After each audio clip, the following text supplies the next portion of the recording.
Chapter 268. Fan Xian had taught Yi Linger a few tricks by the lake. In reality, he had secretly learned the Yi family's coffin breaker technique.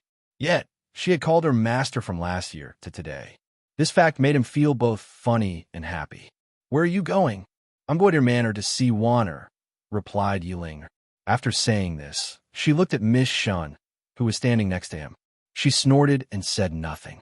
What Fan Xian disliked the most was the sliver of arrogance in her bones, the way she judged others purely by her own judgment. He was silent and did not reply. He put on the airs of a master, but Yi Linger liked it. After a year together, she knew that Fan Xian was someone who cared about details. She smiled. "Don't be angry. I know you're a popular person in the Overwatch Council. Even if you wanted to keep a mistress in your house, you wouldn't have brought her to the streets." Fan Xian smiled and said nothing. At that moment, the crowd ahead seemed to have eased. The Yi family's carriage was the first to move forward, but stopped there. It seemed that Yi Linger had found something interesting to watch. Fan Xian waved for the carriage to move forward. When they reached the Yi family carriage, he stepped down in his raincoat. Deng Ziyu and the other members of the Qinian unit quickly followed. In the carriage, Yi Linger saw them wearing the gray raincoat and walking in the rain. Only then did she realize that Fan Xian was not passing through Dengshiku. He had come specifically to do something. Daizhan of the Vegetable Inspection Department at Dengshiku had to wait for his subordinates to bring in the vegetables and fruits from outside the city. He would then classify them and sell them in different markets. At the same time, he had to deal with the daily meals of the internal court and the manners of the nobles. To be more accurate, he was the chef of the Qin Kingdom's nobles. However, the scope of his chores was rather broad. A stalk of celery was not worth much, but 100 stalks of celery were worth some money. A chicken was not worth much, but 100 chickens were enough to exchange for a good banquet at Yishur House. The Vegetable Inspection Department was not a yamen. It had no rank or rank. Because there were too many places to serve, there was not even a direct yamen. Perhaps it was because the officials felt that there was nothing to be gained from sending vegetables to the capital, so they did not pay much attention to it. In reality, Fan Xian knew that the appearance of this phenomenon had something to do with the new policies that were sometimes implemented and sometimes abandoned halfway.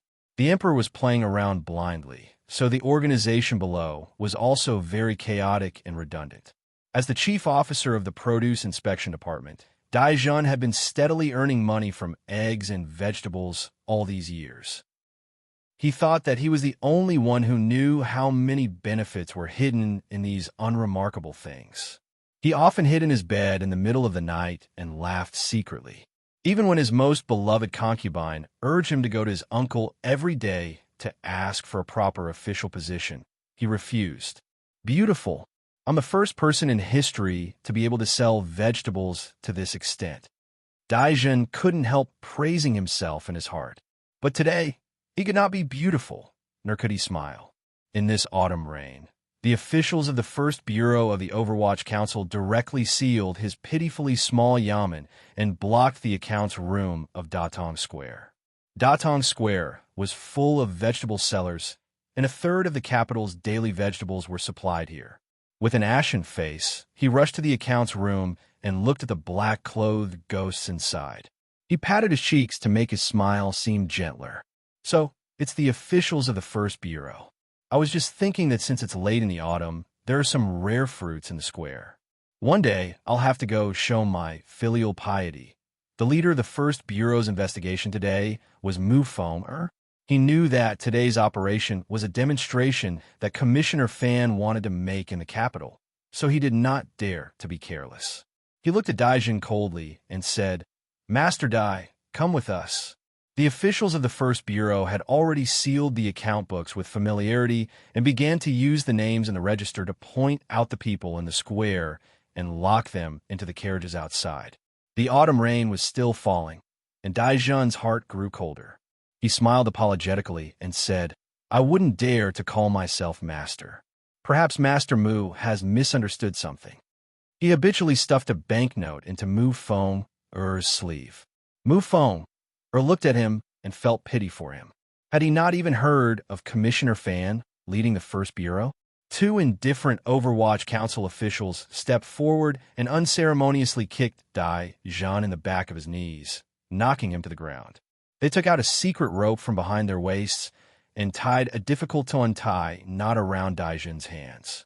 Their movements were unusually clean and efficient. Presumably, the First Bureau had done this many times in the past. Dai Zhan fell to the ground. His mind was in chaos. His wrists were in pain, and he was both embarrassed and angry. Finally, he couldn't help but curse. "What are you doing?" Mufeng touched the instrument in his clothes and thought for a moment. He still did not take it out. "We are here to investigate a case. Master Dai, please cooperate." Dai Zhan panicked. He rolled his eyes and yelled, "Help!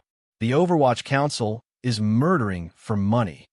When the First Bureau of the Overwatch Council charged into the Produce Inspection Department, the people of Qing, who loved to watch a good show, had already surrounded them. However, they feared the thick black of the Overwatch Council, so the people did not dare get too close. Seeing the usually arrogant Master Dai in such a wretched state, they felt anxious. The thugs that Dai Zhan had secretly kept took advantage of the commotion and blocked the path of the Overwatch Council. Dai Zhan's hands were tied, but his mind was moving quickly. He knew that when the Overwatch Council acted, there was no reason to hold back. He yelled with all his might, "The Overwatch Council is murdering for money." In reality, he was also panicking. At the moment, he could not think of anything. He could only blindly yell the words "murdering for money," hoping that his uncle in the palace would receive the news as soon as possible and think of a way to get him out before the Overwatch Council threw him into that terrifying prison. Seeing the excited crowd surround them, Mufeng furrowed his brows. He took out a document from his clothes and read Dai Zhan's crimes to the crowd. Most of the hard laborers and commoners in the capital deeply trusted the officials. After all, everyone knew that Dai Zhan's hands and feet were not clean. But the crowd had surrounded them, and it was not easy to retreat. The First Bureau had very few people today, and they had to bring account books and related witnesses. It was inevitable that they would be in a difficult position. Seeing this, Mufeng's heart was filled with anger. From a distance, he glanced outside the crowd of onlookers. Next to two carriages, there were a few unfamiliar colleagues of the Overwatch Council in raincoats surrounding Commissioner Fan. They were coldly watching through the rain. Mufeng panicked and yelled, "Let's go." Dai Zhan's hands were tied, but he knew that the Overwatch Council's hell was not a place an official could go. His face was red, and his voice was hoarse from crying. Like a child, he desperately sat on the ground and refused to go down. His confidants also surrounded them. Although they did not dare to make a move against the Overwatch Council, they forcefully prevented Mufeng from capturing Fan Xian. In the rain, Fan Xian looked coldly at the scene up and down the stone steps not far away. In his heart, he thought that Mufeng could not be put in an important position. Then he heard Yiling's curious voice from the carriage behind him. "Teacher, the way the Overwatch Council is doing things is a bit absurd. In broad daylight, you're pulling with a minor official. What a scandal. If the commoners see this, where will the court put its face?" Raindrops hit the brim of Fan Xian's hat, making it lower and covering half of his face. Officials don't want face, so the court doesn't have to give them face. He calmly said, "Linger, don't look at this minor official. In a year, he can take more than 5,000 liang of silver from the palace. As for the benefits he's taken from Datong Lane over the years, it's even more incalculable." Half of Yiling's body was leaning against the carriage window. The rain had soaked a lock of hair on her forehead, and her clear eyes were full of interest. Today, she had gone to Fan Manor to have fun. She hadn't expected to meet Fan Xian on the road, and she had followed him to watch the spectacle. Only now did she realize that such a minor official could take so much money. At this moment, Mu'er and his men had finally fought their way out of the produce inspectorate and arrived in front of Fan Xian. Dai Zhan had been dragged by them through the rain. It was a miserable sight. The thugs also surrounded them, but they seemed to be able to see the power and influence these two carriages represented, so they did not dare to act rashly. As for the commoners of the capital, they looked at Fan Xian and Deng Ziyu's attire and seemed to be able to feel the coldness emanating from these people in raincoats, so they unconsciously retreated a little further away. Daijun was truly a shrewish minor official. His official robes had long been soaked in dirty water, and his hair was scattered across his slightly round face. He looked battered and exhausted, but he still fiercely scolded. "You Overwatch Council people eat and drink from us. Haven't you taken enough? You want to take me back to torture me for money again?"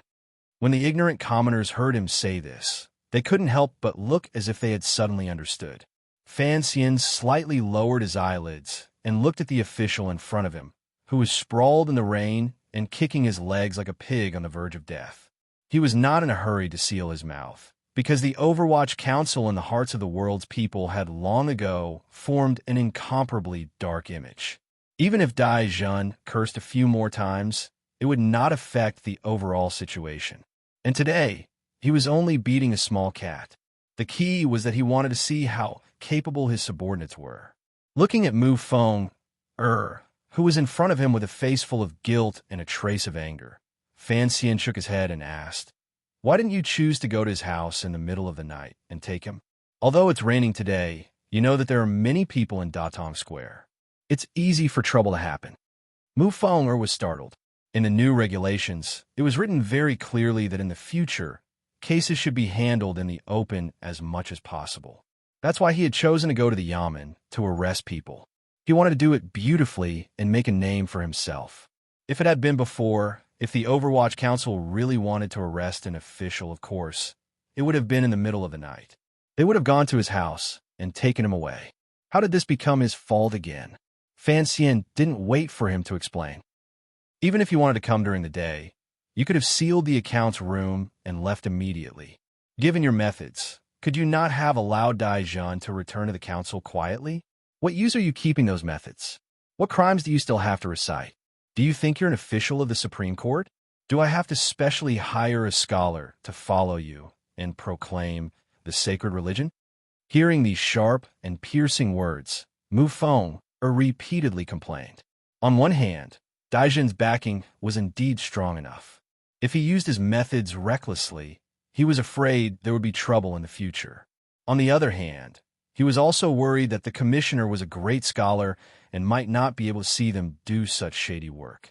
Hearing Fan Xian's sarcasm, he realized that although the commissioner had the reputation of being an immortal poet, it seemed that he was not opposed to the Overwatch Council's shady methods. In fact, he seemed to be even more passionate about them than Mu Feng was. At this time, Daijun was still lying in the rain and crying. His muddy eyes saw who Mu Feng was reporting to. He knew it was someone from the Overwatch Council, and he couldn't help but feel afraid. He didn't recognize Fan Xian, but he recognized Yi Ling in the carriage behind him. Yi Ling was the only daughter of the capital's garrison. Ever since she was a child, she had liked to ride horses on the streets of the capital. There were not many people in the capital who didn't know her. Dai Jun immediately cried to the woman in the carriage, "Missy, please help me." Yiling looked at Fan Xian's calm and somewhat strange expression. She didn't dare say anything. She pulled her head back. Daijun knew that day was over. He finally used his trump card. In a loud voice, he shouted, "Do you know who my uncle is? How dare you arrest me? My uncle is O." Seeing Fan Xian's look, Deng Ziyu knew that he didn't want to hear Unidai's name. He raised his knife and slapped it across Daijun's mouth. Only now did Mu Feng understand. With some shame, he took out a small wooden stick with two ends attached to a rope and roughly shoved it into Daijun's mouth. The wooden stick was very hard, and it broke the corners of Daijun's mouth. 2 streaks of blood flowed down. Naturally, he couldn't speak. The crowd around them cried out in alarm. Fan Xian turned a deaf ear to them. He only said to Mu Feng, "I don't care who his uncle is. I only care who your uncle is. Do your job well, and don't embarrass Mu Tai." Mu Feng made a sound of shameful acknowledgement. He threw Dai Jun, whose face was covered in blood, back into the carriage. He turned around and led his subordinates to capture a few thugs hidden among the crowd. They didn't give them any chance to resist. They used the iron rods that were commonly used in the council and viciously smashed them to the ground. Seeing this, the crowd was fearful. They scattered in all directions, but they stopped at the corner of the street and looked back curiously. In the midst of the torrential rain, a few Overwatch Council spies in raincoats were waving sticks and beating the thugs on the ground with dark expressions. Perhaps it was because of the power of the Overwatch Council over the years, but the thugs didn't dare to fight back. The scene was bloody. Fan Xian looked at the crowd in the distance and shook his head imperceptibly. Surprisingly, he didn't return to his carriage. Instead, he lifted his hat and went straight into Yi Ling-er's carriage. Yi Ling-er was startled. How could a man like him get into her carriage? Fan Xian pretended not to realize this. He looked at Yi Ling-er's slightly wet hair and paused. He took out a handkerchief and handed it to her. Yi Ling-er took it and wiped her wet hair. Smelling the faint fragrance on the handkerchief, she thought it was Wan-er's. She smiled and began to ask what had happened earlier. Fan Xian laughed bitterly and told her what Dai Zhan had done. Yi Ling-er asked curiously, "How could such a small matter be worthy of your personal attention?" Fan Xian laughed coldly. "The waters of the capital are deep. Don't think that Dai Zhan is just an official in charge of selling vegetables. He's quite greedy. The reason he's so daring is because he has a good backer. His uncle is Eunuch Dai of the palace. I'm here today to keep watch. I'm afraid my subordinates will act too slowly and alarm Eunuch Dai. If I don't act, the First Bureau won't be able to do anything to the people in the palace." Yi Ling-er opened her bright eyes wide. "Father once said that matters in the palace are the most complicated. He told me and my brother to stay out of it. Master, you're quite daring." "He's just a eunuch." Fan Xian laughed. "Eunuchs have no human rights," he thought. Yi Ling-er shook her head disapprovingly. "Don't underestimate the eunuchs in the palace. They have their own masters.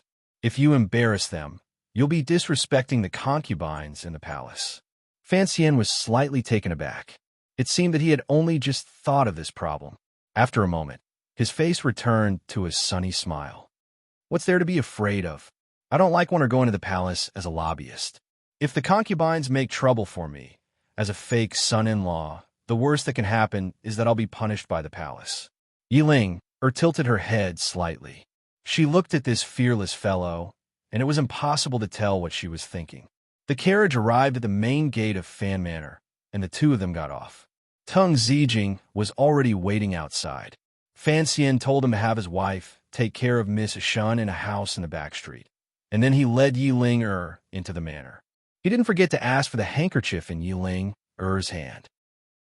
The handkerchief had been stolen from Haidang, and Fan Xian couldn't bear to give it away. Eunuch Dai was Consort Shu's favorite in the palace, and Yi Ling, who was about to become the second imperial concubine. This meant that Consort Shu was Yi Ling-er's future mother-in-law, and Yi Ling-er was about to become Eunuch Dai's half-master. Fan Xian had chatted with Yi Ling-er earlier for the sake of this relationship. He couldn't bear to give her the handkerchief, but he had to use it wherever he could. The rain continued to fall in the capital all day, and at dusk, it finally lessened. Eunuch Dai, who had received the news, rushed out of the palace, flustered and exasperated. He was a popular figure in the palace, and because Consort Shu's literary talent was exceptional, she often helped the emperor copy some speeches. Even as Consort Shu's personal attendant, he also had the task of delivering imperial edicts to various manors.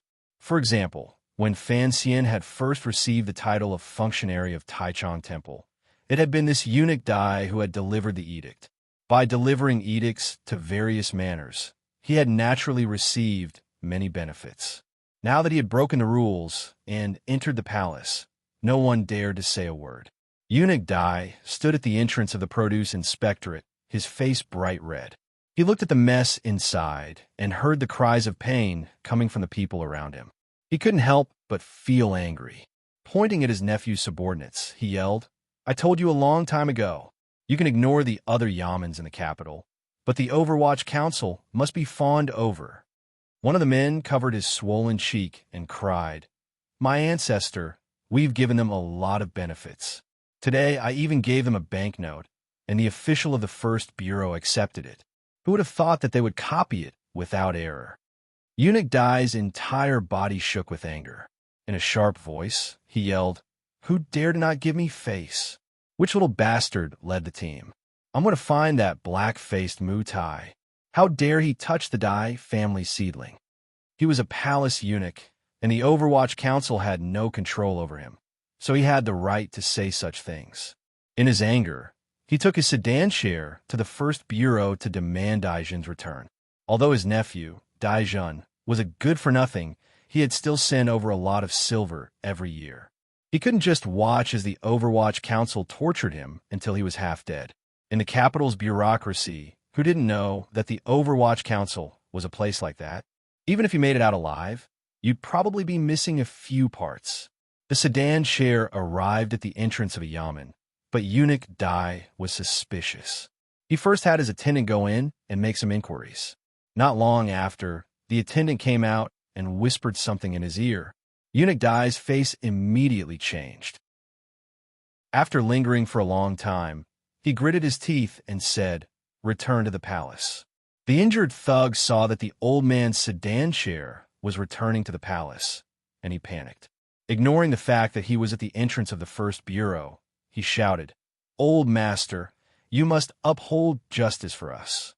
Eunuch Dai was indeed a man born in Jiangxia. His experience of announcing imperial edicts had trained him to be a master of speech. He spat out a mouthful of phlegm and spat it right onto the man's face. In a trembling voice, he cursed, "I'm Eunuch Dai, not justice." Having said this, he nestled back into the sedan chair, feeling very uneasy. His attendant had asked around earlier, and the person who was personally leading the team today was Sir Fan Jr. Eunuch Dai now remembered that the Emperor had already given the first bureau to Commissioner Fan. But why did this Sir Fan Jr. take a liking to his nephew? Eunuch Dai knew that even if his nephew was greedy, compared to the officials of the capital, he was still nothing but an ant. How could he have guessed that Fan Xian, who only wanted to train soldiers and open a business, would think of him? Thinking of the Fan family's overwhelming power, Eunuch Dai couldn't help but feel a chill in his heart. Daijun's thug watched the small sedan chair leave in a cloud of dust and stupidly wiped the disgusting spittle from his face. He still didn't understand who Eunuch Dai was afraid of. A few days later, Eunuch Dai found an opportunity to bring up the matter in front of Lady Shu, hoping to get his nephew out of trouble and also to get some information. Unexpectedly, Lady Shu had somehow found out about this beforehand and knew exactly what his nephew Daijun had done. Angry, she harshly chastised him. Only now did Eunuch Dai realize that Sir Fan Jr. had already used some means to cut off his escape route. In his shock and fear, he finally cast aside his old face and humbly went to Yi Guiping's palace to curry favor. Only then did he use Lady Lu's connections to quietly hand over a thin silver note to Fan Manor. On the other side, Mu Feng who was in charge of the case, was also scratching his head. He looked at Daijun, who had not been transferred to the celestial prison, and felt a burst of anger in his heart. It was this scoundrel who had caused him to lose face in front of Commissioner Fan. But Commissioner Fan had ordered that this minor character should not be punished. Why? His hand touched the rich silver note that had just been issued to him, and he couldn't help but mutter to himself. Chapter 269. Fan Xian had ordered the first bureau to arrest Daijun precisely because he had the head eunuch behind him. The officials in the capital discovered that even Eunuch Dai had succumbed, and they were naturally intimidated by the determination of the first bureau and Fan Xian's methods. The first bureau's work was carried out in the capital in an orderly and secretive manner. In accordance with the rules of previous years, they broke down doors in the dark and quietly escorted the officials back to the council. The sudden purge brought a chill to the capital. The officials in the capital thought that this great scholar was going to stir up a storm in the capital, just like the case in the spring. But gradually people discovered that this was not the case. The officials investigated in this storm were all of relatively low rank. There were no important figures in the various factions, and there were no major cases that involved a lot of people. The elders of the court and the subordinates of the various princes, for Fan Xian's sake, and having learned from Eunuch Dai's mistakes, did not react violently. As time passed, They discovered that this storm did not touch on the important parts of the bureaucracy, and that there were only a few minor incidents. The officials, who had been a little nervous, relaxed. They guessed that Fan Xian was just a new official and was using these 3 fires to establish his authority. Although the fire was not large, there were still people who were worried about being caught up in it.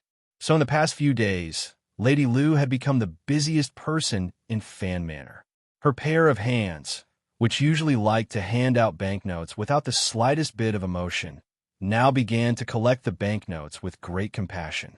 Naturally, these banknotes were all transferred to Fan Xian. Fan Xian distributed most of them to the bureau and sent the rest to Yin Manor. From ancient times until now, from Fan Xian's world to Fan Xian's world, money had always been the ultimate tool to win over people's hearts and pacify them.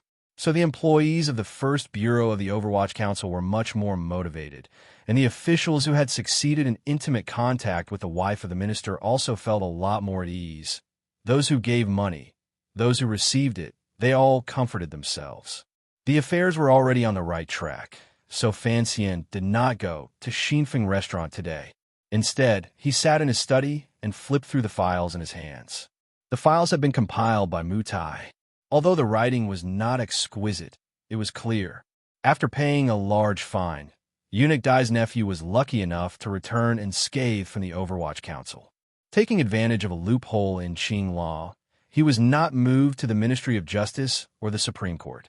However, he could no longer be a minor official in the Produce Inspection Bureau. The other small cases were handled more gently. Logically speaking, since the Overwatch Council was investigating the Produce Inspection Bureau case, Dai Zhun would not only lose his official position, but he would also lose his head. But Fan Xian somewhat appreciated Eunuch Dai's knowledge and tactfulness.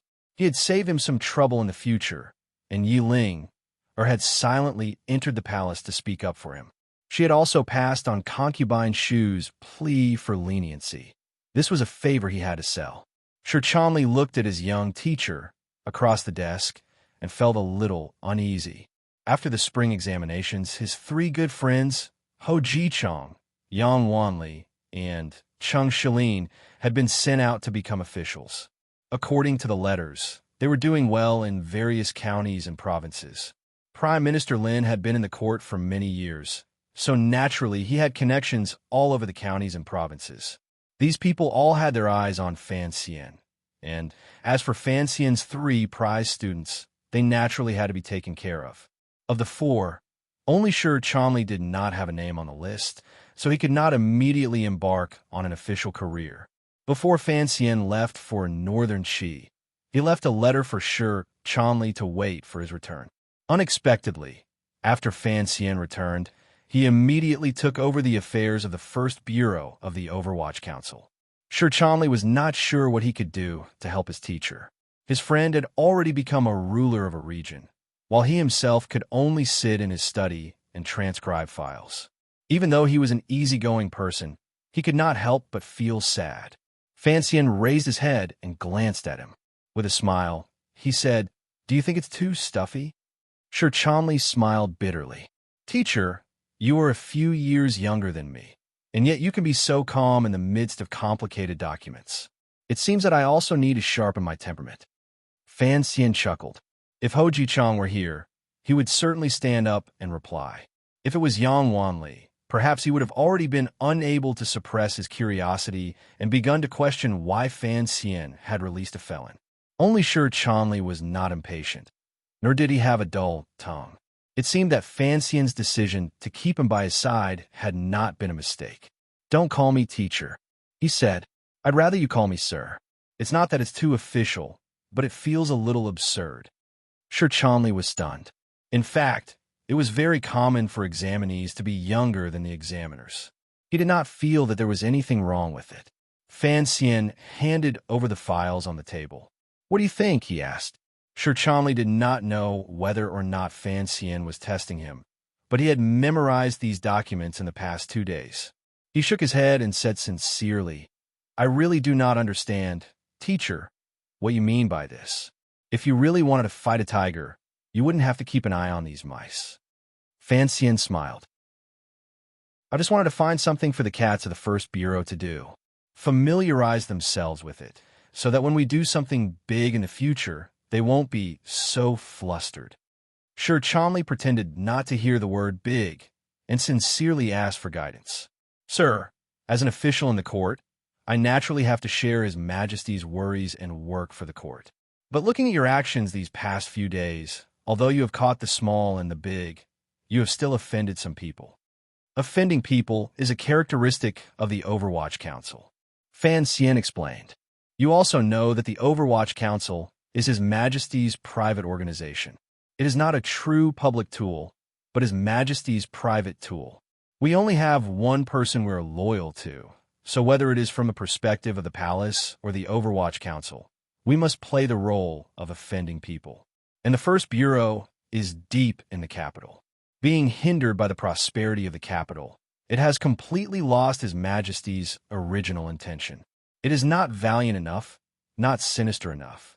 His Majesty put me in charge of the First Bureau because he wants the First Bureau to return to its original role of offending people. Sir Chomley could no longer pretend. His teacher had already explained everything to him. He could only answer honestly. His Majesty wants you to be a lonely official. Fan Xian nodded. I'm not biased. His Majesty wants me to be a second Chen Pingping, but his tone changed, and he said with a hint of mockery, I went to visit the director's manor. The manor is extravagant and luxurious, but that loneliness is carved into the bones. I do not like it. Sir Chomley immediately understood what he meant. He said worriedly, but if you feign civility, His Majesty's eyes are like torches. He can see clearly. I am afraid it will not be good for your future. Fan Xian smiled and did not say anything. He thought that under normal circumstances, the Emperor would not have thoughts more poisonous than a tiger's. Sir Chomley understood that he had said too much, so he changed the subject. The First Bureau is investigating now. Although they have reverted to their tradition of arresting people at night, the First Bureau has refused to cover up the news. If anyone asks, they will tell them the truth. I do not agree. Fan Xian asked with interest why. Sir Chomley thought for a moment and said, the Overwatch Council is His Majesty's secret organization. The reason it can intimidate the officials, other than the special privileges established by Qing law, is because of its sense of mystery and darkness. People are ignorant. The more they don't understand something, the more afraid they are. Now that you have purposely put the First Bureau's actions on the table, I am afraid it will weaken this feeling and cause the people of the court to look down on the Overwatch Council. Fan Xian admitted that what Sir Chomley said made sense, but he still said, I know you do not agree with some of the clauses in the new regulations of the First Bureau, such as releasing information. I also admit that if the Overwatch Council continues to maintain the image of a man-eating demon in the dark, it'll be very convenient for us to do things.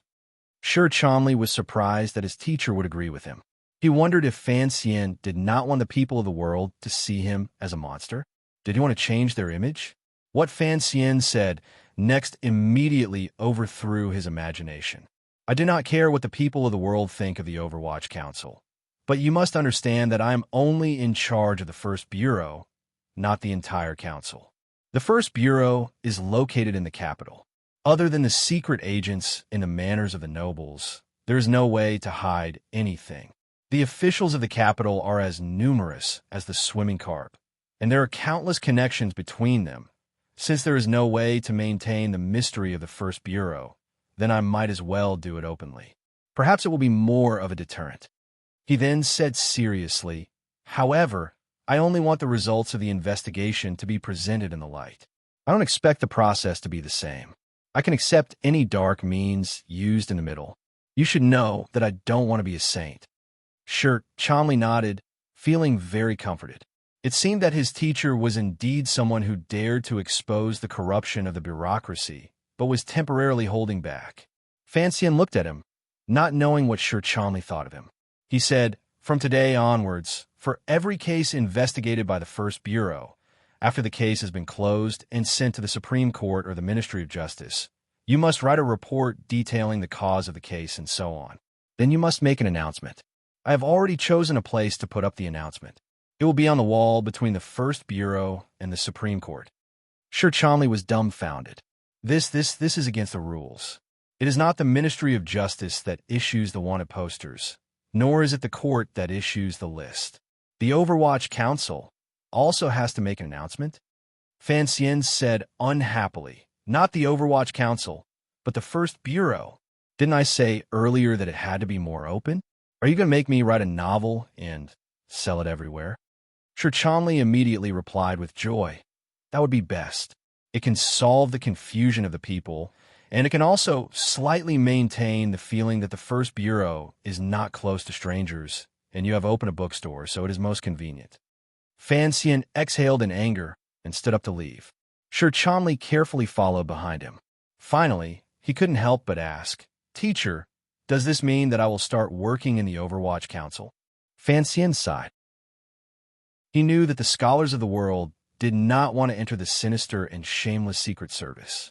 He patted Sir Cholmondeley on the shoulder and said, You are my private secretary. I will speak to my father and temporarily hang you in the Ministry of Revenue. We will discuss this another day. Don't worry, no one will point at your back and call you a dog of the Overwatch Council. Walking through the astonishingly large garden in the back of Fan Manor, Fan Xian frowned. Using dark methods to achieve a bright result? He didn't think of himself as a saint who would let himself be wronged.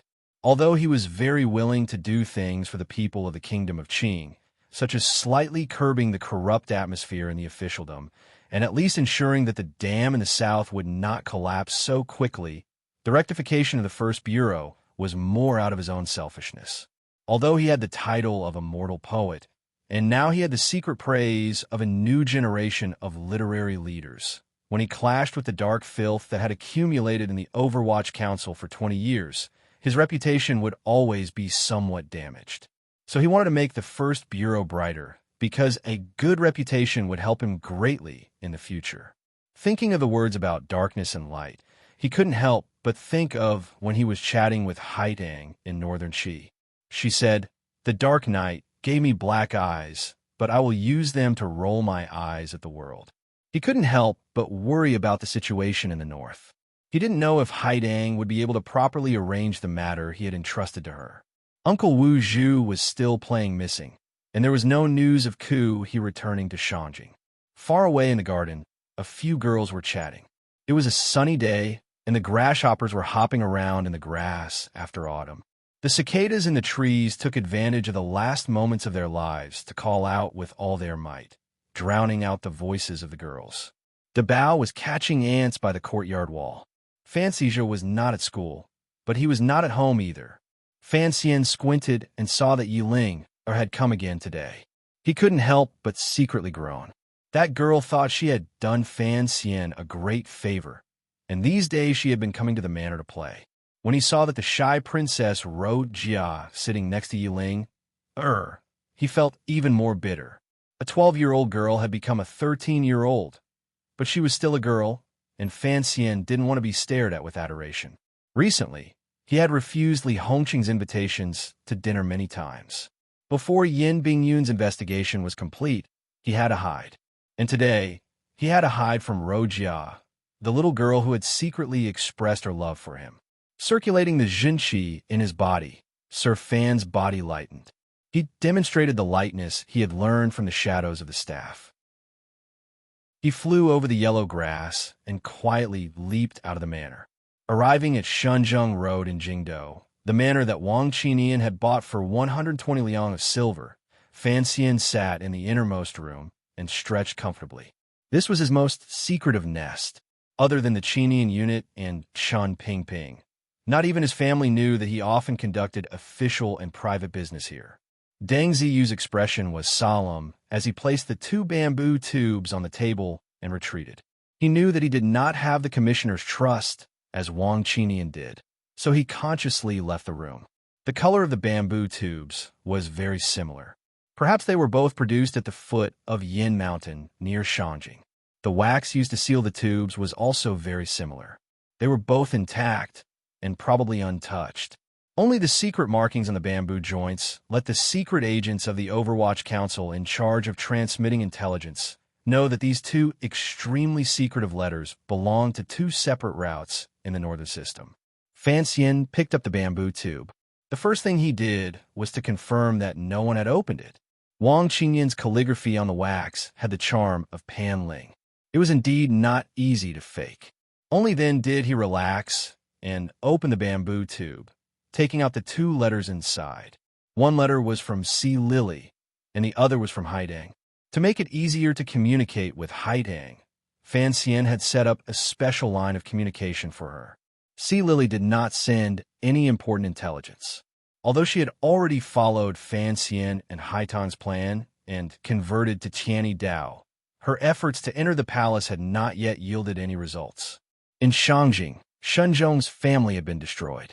Other than dealing a heavy blow to the Empress's power, there was not much of a reaction. Shang Shanhu had also been confined to his home. At the end of the letter, it was said that the imperial advisor of northern Qi, Ku He, had returned to Shangjing and had been in seclusion. Although no one dared to suspect anything, Si Lily was convinced that the peerless master must have been injured. Fan Xian smiled. In this world, there were only 2 or 3 great grandmasters who could fight with that man-eating monster, Ku He. In Haitang's letter, there was not even half a word about that great grandmaster. He and Haitang had a mutually beneficial relationship, so naturally, he did not expect her to say anything. He was only concerned about whether or not the auspicious sign had been properly arranged. After some thought, he began to write back, urging Haitang to fulfill her promise. For Haitang, this was just a matter of convenience, but for Fan Xian, it was of great importance. In his reply to Si Lily, he only copied a small poem from Li Qingzhao as a consolation, and did not say anything else. In the days that he had been dealing with the First Bureau, Fan Xian had been thinking about the issue of Ro and Li Hongqing's marriage. This matter had nothing to do with the Crown Prince's character or whether or not there was a conflict of political standpoints between the two. For Fan Xian, the most important thing was one thing. Did his sister like it? Ruoruo had already made her stance clear. She didn't like it. Fan Xian, like all older brothers, was confused and angry at girls in their puberty. He thought to himself, are you not going to marry? But more than that, he wanted to protect her. Since his sister didn't like it, he had to break up the marriage. It was simple. This was no small matter. In fact, it could be said to be the most troublesome thing Fan Xian had encountered since coming to the capital from Danzhou. The emperor had appointed a marriage, and the two families were well matched. There was no reason to obstruct this marriage. So there were only 2 ways to proceed. First, keep an eye on the second prince and be ready to destroy him at any moment, dragging Li Hongqiang down. When that time came, he could ask to break off the marriage. Second, start with Ruoruo, give her a benefit that even the emperor could not ignore, and temporarily keep her away from the capital.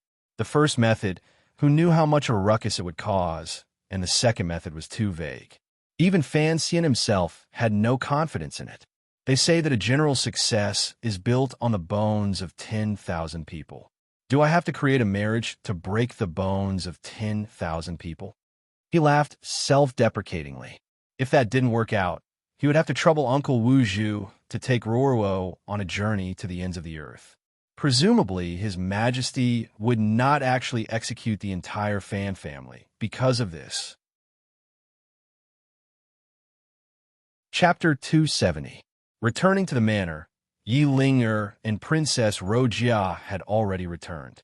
Fan Xian returned to his room and called for Siki to pour tea. He sent away the serving girl, who, like Cici, had been complaining about him in the autumn. Taking advantage of the fact that there was only him and his wife in the room, he quietly asked, "Has there been any news in the palace?" Lin Wanner was sitting by the window, embroidering something against the light outside. Hearing his question, she raised her head in surprise. "What has happened?" It was close to dusk, and the light from the sky shone in through the window. Fan Xian looked at Wanner's tightly furrowed brows, and his heart ached as he walked forward.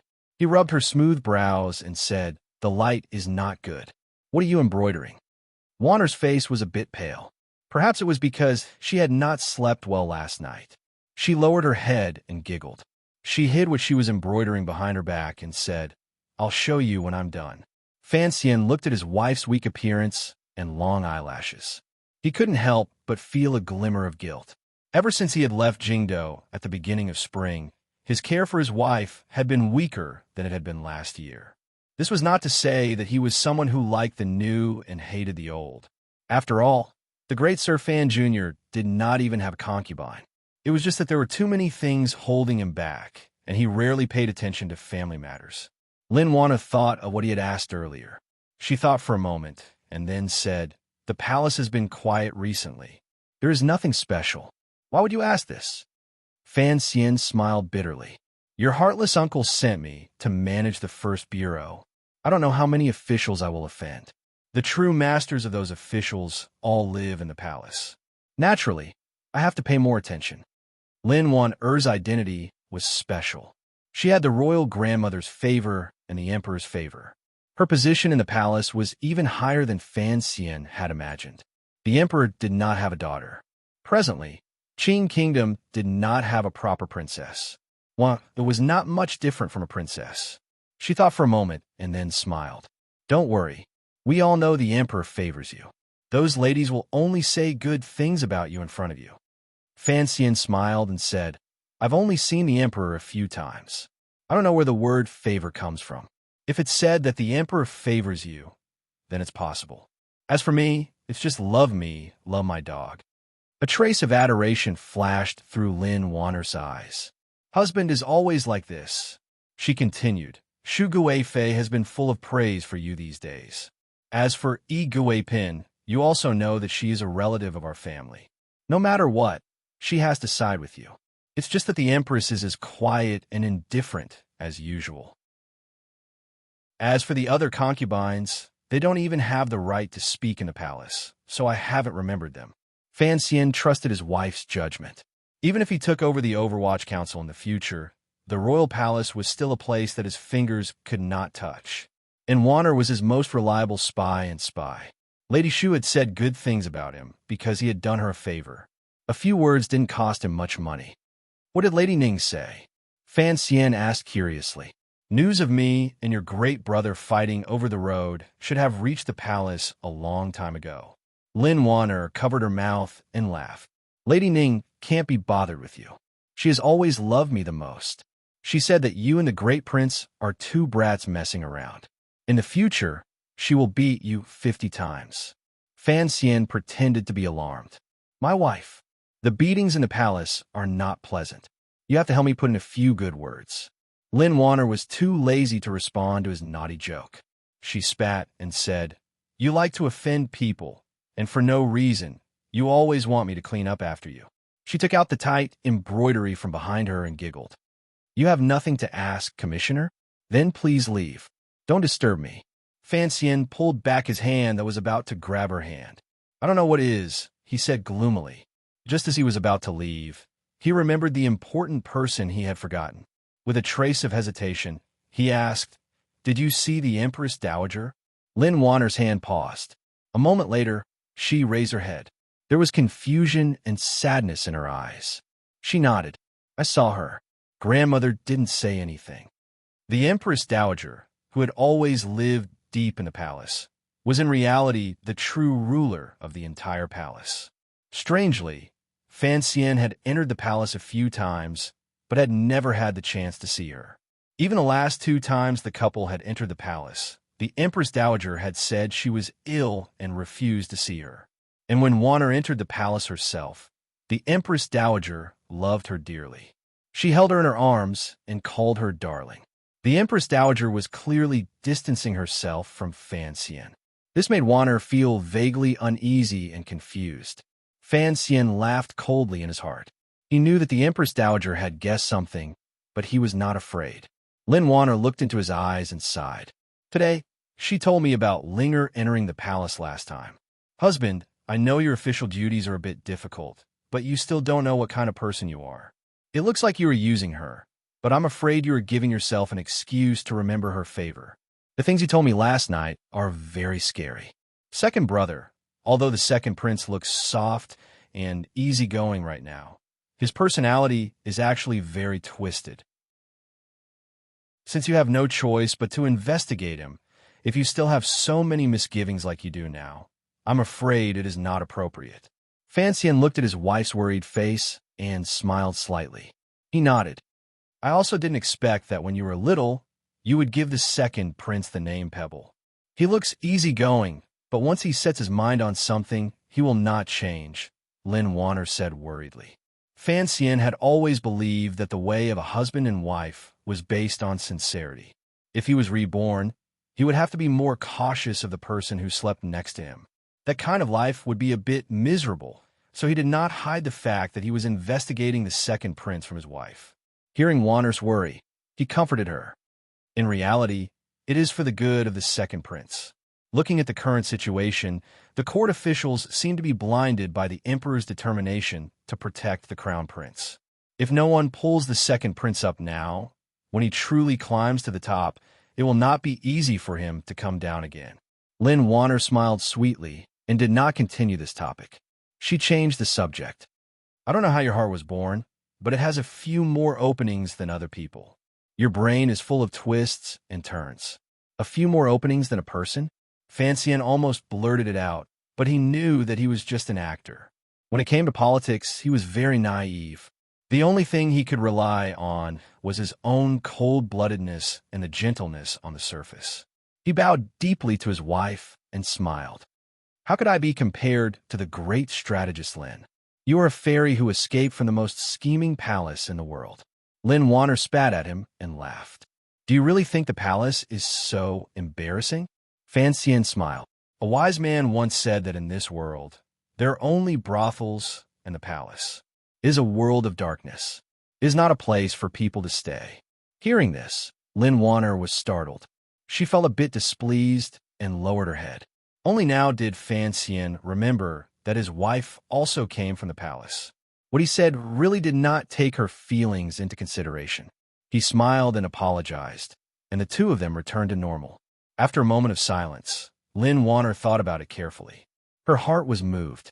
Although her birth mother was the eldest princess, how many women in this world could receive such respectful treatment from their husbands after marriage? She had never heard of a husband apologizing to his wife. Lin Wanner said warmly, "The palace is indeed not what you think it is. Uncle the Emperor is a wise ruler who does not lust after women. The masters in the palace are all decent on the surface. No one dares to use the methods you talked about in the novels in the past. The Empress Dowager's eyes are watching. If anyone dares to spoil the blood of the Emperor, that ancestor will not tolerate it." Hearing this, Fan Xian's heart jumped. He felt even more at ease. Lin Wanner smiled. The Emperor is very strict within the palace. Fighting for favor? There is no favor to begin with, so how can they fight? The Empress does not care much, so those concubines can only put all their thoughts on the mahjong table. Fighting for favor is good. In reality, it is no different from the houses of other princes. Fan Xian was surprised. He had not thought that the palace would be so harmonious. Didn't that mean that the pile of palace grievances he had read in his previous life were useless?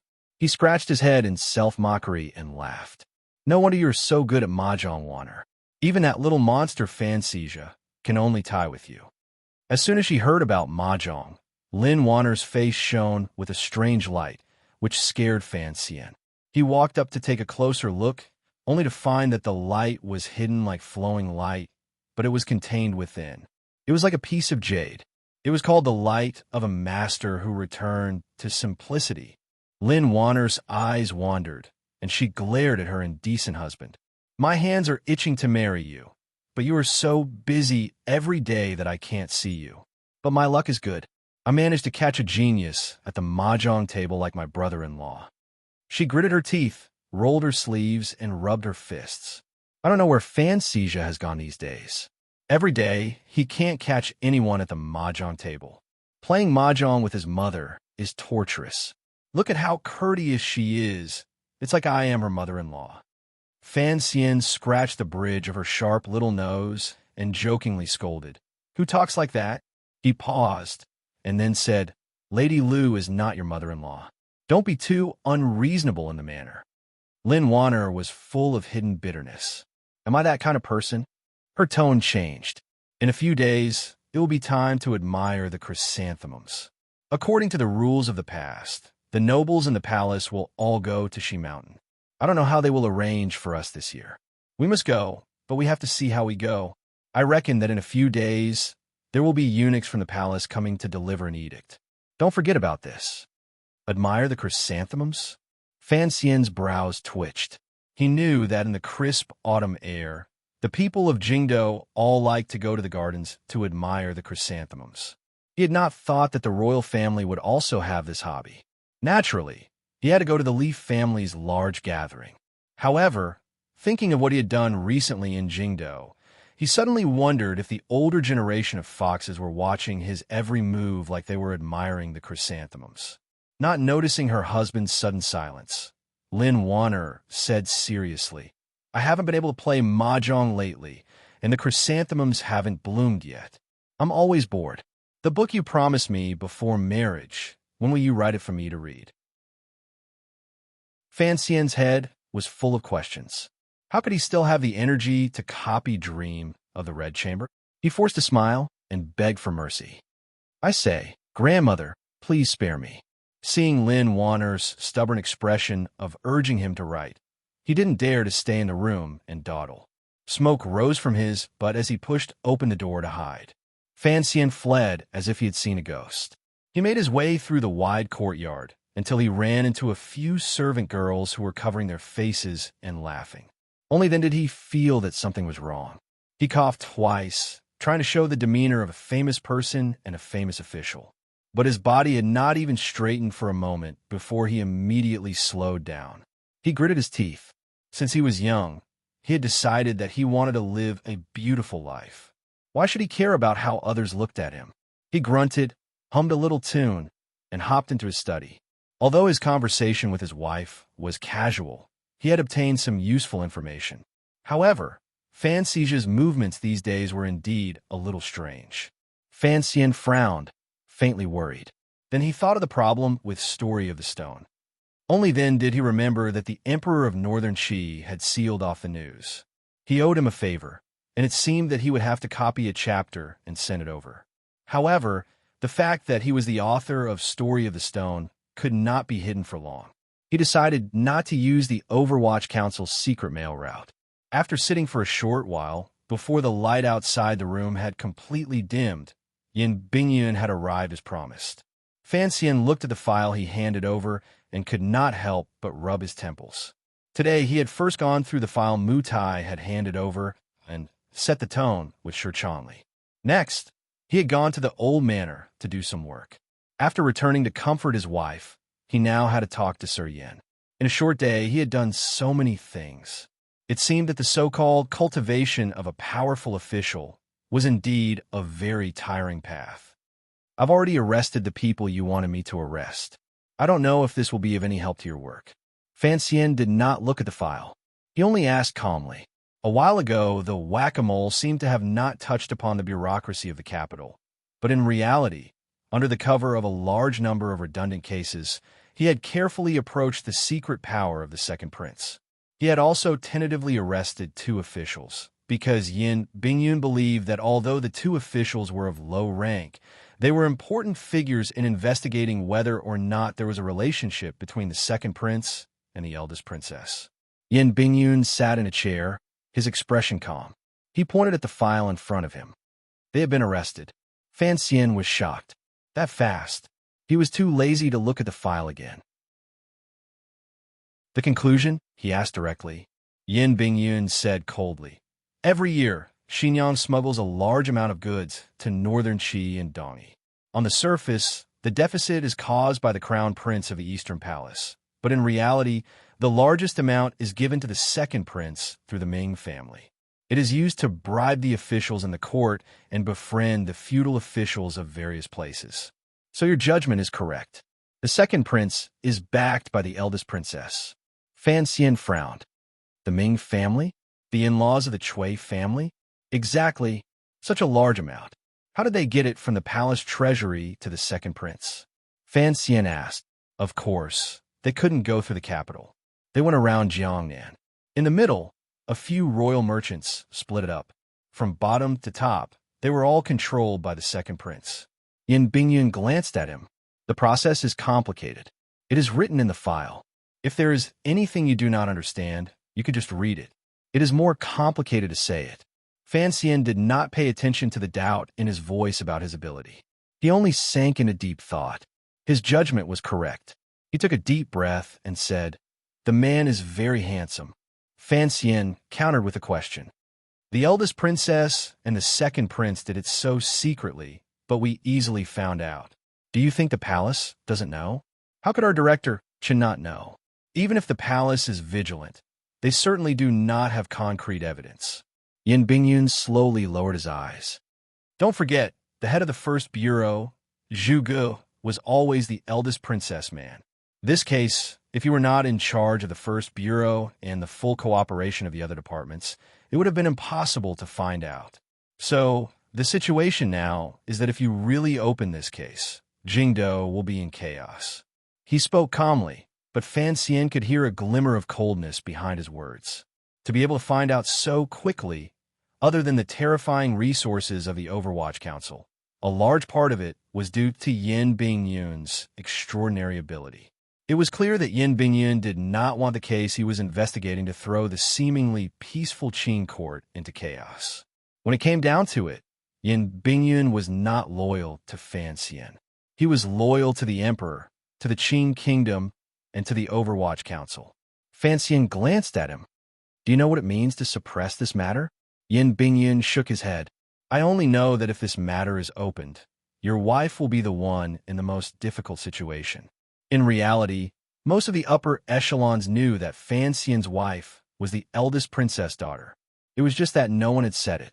If Fan Xian was determined to expose this matter, without question, no matter how one looked at it, the emperor and the palace would have to make an unusually valiant response. Lin Wanner's situation would inevitably become awkward. Fan Xian's actions after returning to the capital were actually just to make up for his failure in using the paper to force the eldest princess away and ease the conflict in the palace. The result he wanted was to force the emperor, who might have other plans, to strip away the eldest princess power in the shortest amount of time. "I respect my wife." Fan Xian stared at Yin Bingyun with a chill. "But I will not slow down my steps because of her difficulties." Yin Bingyun slowly raised his head. There seemed to be some confusion in his eyes. "This is something I do not understand." "Sir, what exactly do you want to do?" "Two reasons." Fan Xian stood up and walked to the window of the study. He looked at the slowly sinking sun. In the corner of the courtyard, a woman was taking care of the branches and leaves of a shrub. "The first reason is very simple. The court is currently short of silver. The great river in the south has not been repaired for many years. This year, the dam has failed and hundreds of thousands of people have drowned. Although I have not personally seen it, thinking about it, it is indeed tragic, brother. Where can we find silver for disaster relief? My father has been worrying about this problem these days. The financial situation of the current dynasty is different from that of previous dynasties in history. Long years of military use have used up large amounts of money and grain. Putting aside this, the source is also very strange. A large portion of the national treasury's annual income must come from the palace treasury. The palace treasury is the emperor's treasury.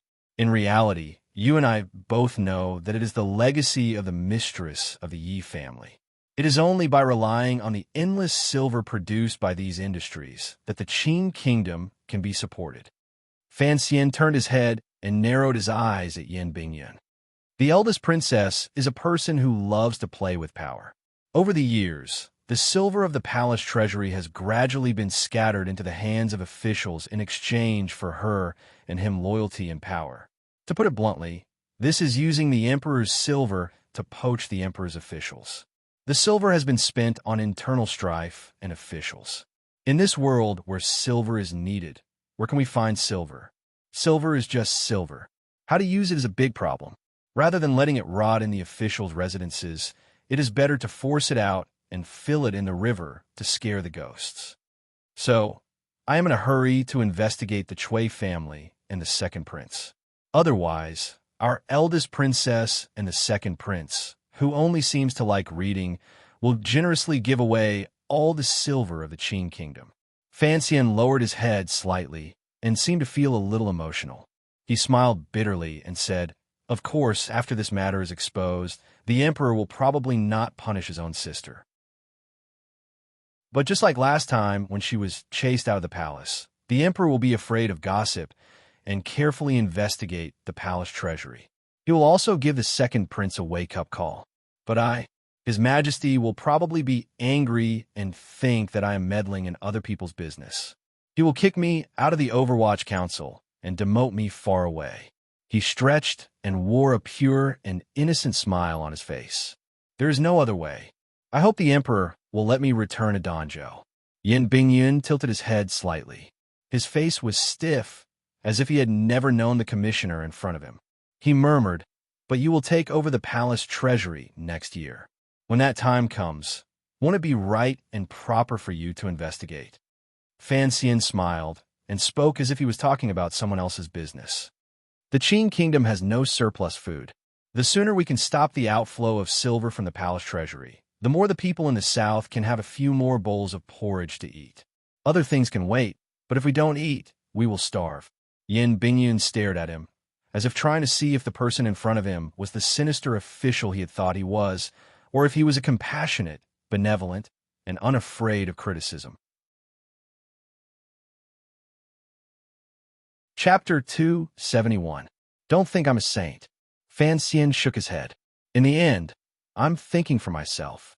Taking over the palace treasury next year? That would be cutting off Xinyang's source of income. How could she support the prince? Could she allow such a thing to happen? The accounts of the palace treasury are clean and tidy, but what about the secret deficit? Do you want me to take it and worry until my hair turns white? For leftovers from the feast, I don't want to hold this broken plate of food. The palace treasury is a mountain of gold, but also a basin of dirty water. The eldest princess has the Empress Dowager's favor, but what about me? As a foreign official, going to take charge of the palace treasury is a painful thing to do," he said in distress. "I wonder if the emperor wants me to be the eldest princess's scapegoat? In the future, when the palace treasury's deficit is investigated, I won't be able to explain it even if I had 800 mouths. Yes, I'm not satisfied, so I'm going to take my mother-in-law's foot-washing water and pour it on herself." If Chun Ping or Fan Jian heard what he said and saw his expression, they would certainly give him a thumbs up and praise him for being so young, but his acting skills were already at the point of perfection. Foreign official? For my ass. But Yin Bingyun did not know the shocking secret behind the scenes. Hearing Fan Xian admit to his own selfishness, he felt even more admiration in the depths of his heart. He felt that this Sir Fan Jr., who he had always disliked, was actually an upright official.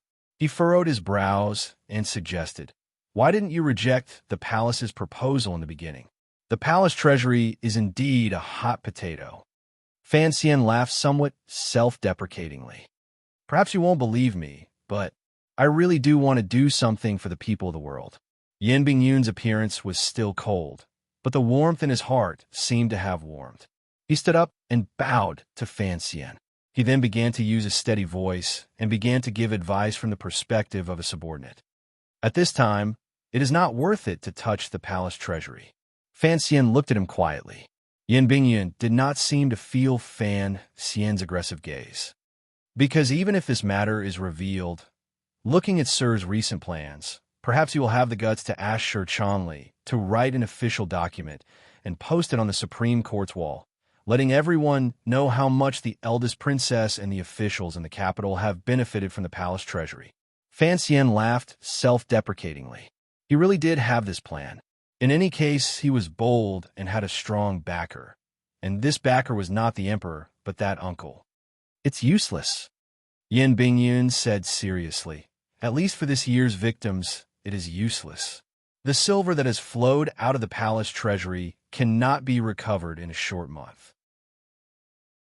Let's not talk about whether the emperor can make up his mind and offend most of the officials. If there are too many officials to be demoted, the court will have problems operating. The disaster relief cannot be delayed." Fan Xian sank into deep thought and asked, "Then what do you think? Put this case on hold for the time being." The minister has been in charge of the national treasury for a long time. He must have his own ways. I don't think he will delay the disaster in the south. Yin Bingyun said quietly, the things that Sir has arranged in northern Qi also need some time to prepare. After the winter, the council will coordinate with Wang Qinian in the north and south. First, we will uproot the Cui family and cut off Xinyan's path of distribution. Then, we will take advantage of the commissioner's new control of the palace treasury to investigate the accounts and cases. This is the way to be prudent. Fan Xian frowned. I am just worried that Wang Qinian's time in Shanjing is too short. He cannot completely control the power in the north and uproot the Cui family. Yin Bingyan paused for a moment, then simply replied, I can help. Fan Xian looked at him. His expression did not change, but he was secretly delighted. You're now a famous person in northern Qi. How can you go back north? Yin Bingyan replied, the men under me do not need me to watch over them. I will try to grasp more and more power and then use this power to do things that I want to do. In this process, I will need the help of many people. Fan Xian looked into his eyes and said in a low voice, I really want to be like when we were in Shanjing. You and I can work well together, of course, not just this time, but also next spring. Yin Bingyan understood what he meant. He did not stay silent for long. He lowered his head, saluted, and left. The young and handsome men of the Overwatch Council were not sloppy people. However, after Sir Yin Jr. expressed sufficient trust in Sir Fan Jr., he still turned his head back and asked in confusion before he stepped out of the study. Commissioner, you have lived in luxury since you were a child. Why do you place so much importance on the common people who suffer in the world? Fan Xian scratched his head and replied, perhaps it is because I have long since gotten used to doing good deeds. Sir Yin Jr. is very patient. He still hasn't asked how Miss Shan is doing. He looked out the window at the half-cut shrubs under the setting sun. His face was expressionless, but he sighed to himself. The officialdom was indeed treacherous at every step. Even the Fan Manor he lived in had such a skilled spy. Although Fan Xian had officially revealed his identity as the commissioner of the Overwatch Council to the Ministry of Justice, and the First Bureau's secret agent had tactfully revealed his identity and left, the courtyard was still not quiet. If it weren't for Wu Zhu behind him, he probably wouldn't have noticed the woman planting flowers. Just as he had said, Fan Xian was not a saint, nor was he a good person in the purest sense of the word, and he was certainly not a traitor. The simplest reason for dealing with the eldest princess, as well as the unknown second prince, was because he and Xinyang had long had enmity that could not be solved. And the root of this enmity, the palace treasury, was the thing that Fan Xian would not give up after his rebirth. The palace treasury was the Yi family, and the meaning it carried was something that Fan Xian had no choice but to protect. No matter who tried to stand in his way, Fan Xian would mercilessly kick them aside. But what he had said to Yin Bingyun was not all an act. It was just like what he had said to his sister a long time ago. How should a person live their life? How should Fan Xian live his life? Love himself, love his wife, love his family, love the world, love his own, and love for others. This was not the influence of the AI television station, but purely from his own heart. Muddle-headed, glory, wealth, bullying men and women, this was a life. Honest, wronged, precarious life, this was a life. Leading troops into battle, killing people like scything flax, and unifying the world was a life. Fan Xian was also an ordinary male animal who coveted wealth, enjoyed power, and loved beautiful women. But the experience of 2 lives had allowed him to accurately grasp what he wanted. So he believed that being free and easy, being cruel when it was time to be cruel, being gentle when it was time to be gentle, being close to more beautiful women, earning more money, and seeing more of the beautiful scenery of this world was the way to live a glorious life. On the premise that his life and material life were guaranteed, he did not mind enjoying his spiritual world. But for the world to be beautiful, it first had to make the people who lived in it smile. So Fan Xian, the poor official, inevitably felt a little tired at the beginning. If he had maintained the clear and murderous state of mind of the youth from Danzhou, perhaps he would have become a lot more free and happy. The palace treasury and the people of the world would not have made him think too much. But in the spring of the 4th year of the Qing calendar, that bit of unnecessary curiosity about his fiancée made him fall into the river of love, into family, and deeper and deeper. He could no longer live freely in this world. This fact tells us that as a man, getting married too early is always a very stupid thing to do. That afternoon, Fan Xian, the commissioner of the Overwatch Council, and Yin Bingyun, the alternate head of the 4th Bureau of the Overwatch Council, had a conversation in fan manner about the palace treasury, the second prince, and the people of the people. The contents of this conversation were quickly sent through the most secretive channel of the Qing kingdom to the royal study in the royal palace and to Chen Pingping's table. Chen Pingping's reaction was very simple. He immediately wrote an order, temporarily delegating his authority over the entire council to Fan Xian. In other words, before Chen Pingping retracted this order, Fan Xian could legitimately mobilize all the power of the enormous and terrifying Overwatch Council. And in the royal study, the Supreme Emperor of the Qing Kingdom looked at the report on the table and only nodded lightly. In His Majesty's heart, he was very pleased with Fan Xian's actions these past few days. Since the officials and the people of the world all believe the Overwatch Council to be his dog, then this dog must have the courage and ruthlessness to bite people, but must not bite anyone it met. By making Fan Xian the dog's leash, the emperor wanted to see just how capable he was. After the conversation with Chen Pingping 9 months ago, although the emperor did not say anything, he had tacitly agreed to the fact that Fan Xian had taken over the Overwatch Council. In the future, he would have to let the child know his true identity as the son of the emperor, but because of his birth, he could never sit on the throne. Presumably, the child would be very satisfied with this arrangement. Of course, His Majesty appreciated this afternoon's conversation between Fan Xian and Yin Bingyun even more. The emotions that naturally flowed through the conversation were very similar to that woman from back then. A trace of a gratified smile flashed across the emperor's thin face. Although the child's words were somewhat disrespectful toward him, he could guess the loyalty beneath those words. He looked at the eunuch in front of him and smiled. "Hong Xiang, what do you think of this?" "Fan Xian?" Eunuch Hong bowed slightly. There was not a trace of emotion on his aged face. Too fake. The emperor furrowed his brows and didn't say anything. He wondered if Fan Xian was putting on an act for him to see. However, he had heard that the 5th prince had always been in the south. No one in the capital should have been able to detect his arrangements. "Your Majesty, how should we handle this?" Eunuch Hong asked, naturally, about the matter between the 2nd prince and the eldest princess. The emperor coldly shook his head. "The play hasn't even begun. How can it be stopped so soon?" This emperor of the kingdom of Qing had always been troubled by the emptiness of the national treasury.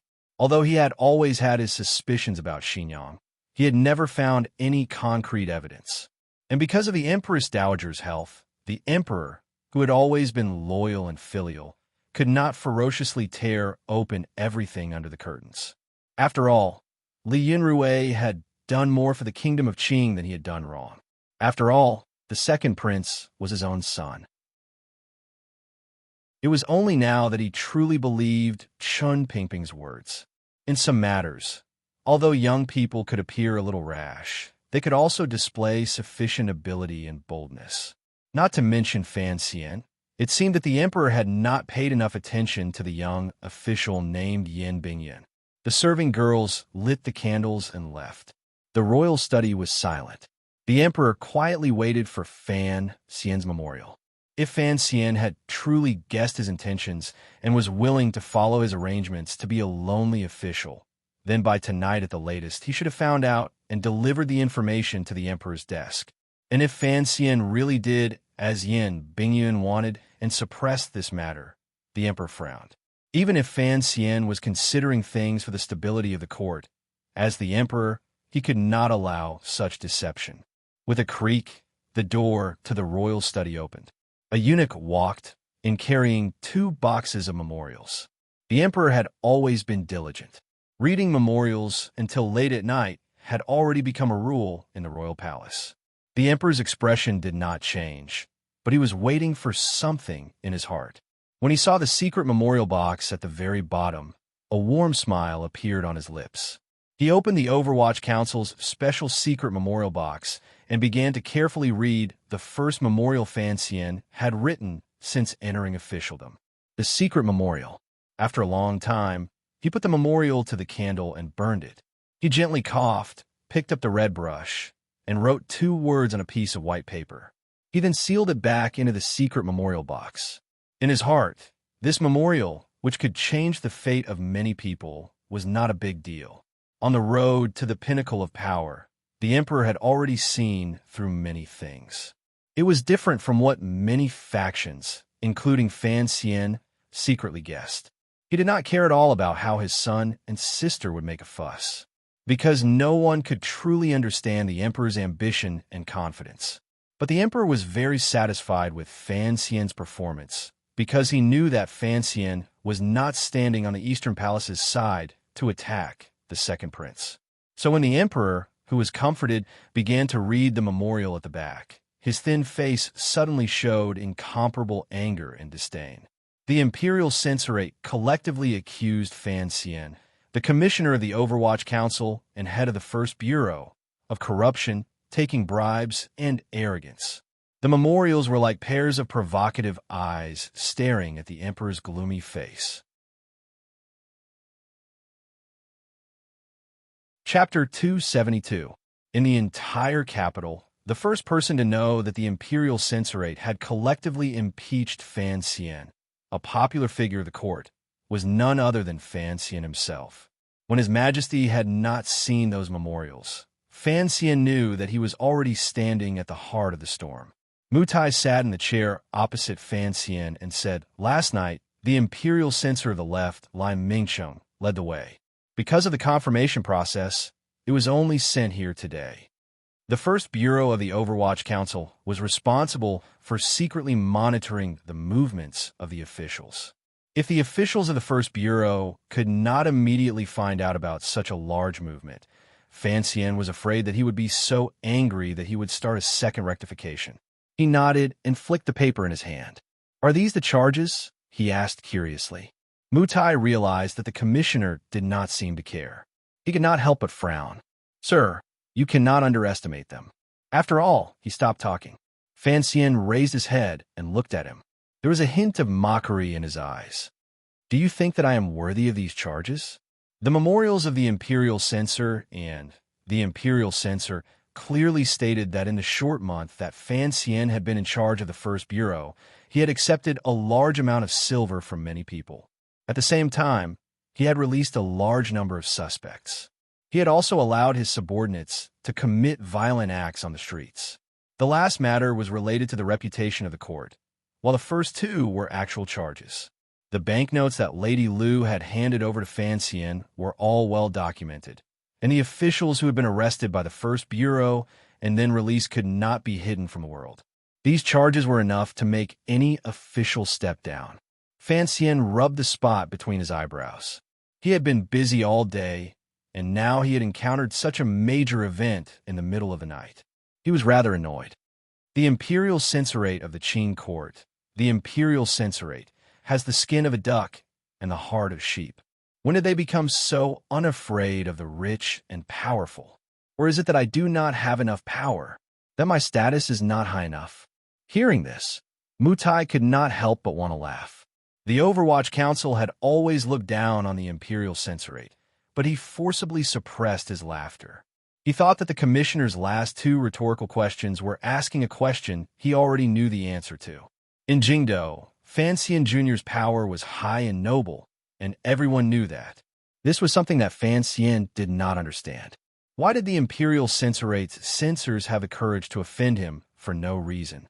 These days, his methods had been gentle, and it seemed that he had not offended these people. Furthermore, these days, he had gradually gained the emperor's favor. Were these people not afraid of making the emperor unhappy? Mutai looked at his face and knew what he was thinking. He explained, "Sir, this is the usual practice of the Imperial Censorate. They have always acted against the Overwatch Council.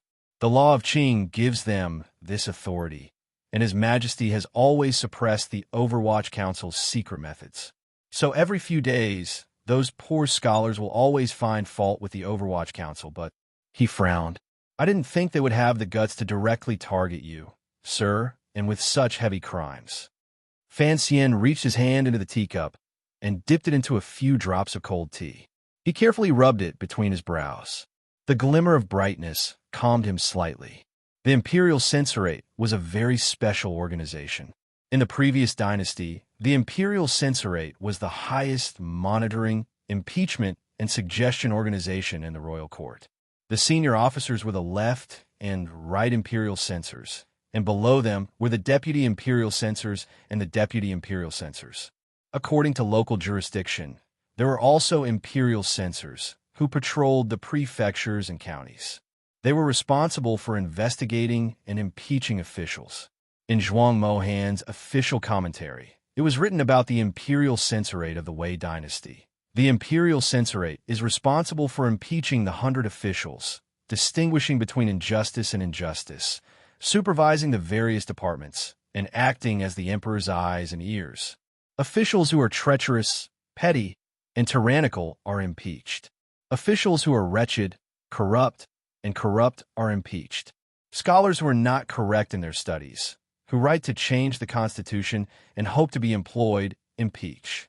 In the event of a pilgrimage or an inspection, the Ministry of Appointments is impeached. The prisoners of the Great Prison are impeached outside the court, along with the Ministry of Justice and Dali. They follow orders from the interior and follow orders from the outside, each acting according to their orders. The 13 Imperial Censors are in charge of investigating and correcting corrupt officials in the internal and external departments. They are impeached in person or sealed, and the Imperial Censorate is responsible for the Constitution. The Imperial Censorate of the Qing Kingdom was far from the glory of the previous dynasty. It had removed the Imperial Censors from patrolling the various counties, and the power to investigate cases was transferred to the Ministry of Justice and the Supreme Court. Most of the power, such as monitoring the various counties and secretly monitoring officials, had been transferred to the Overwatch Council that Chun Pingping had single-handedly established.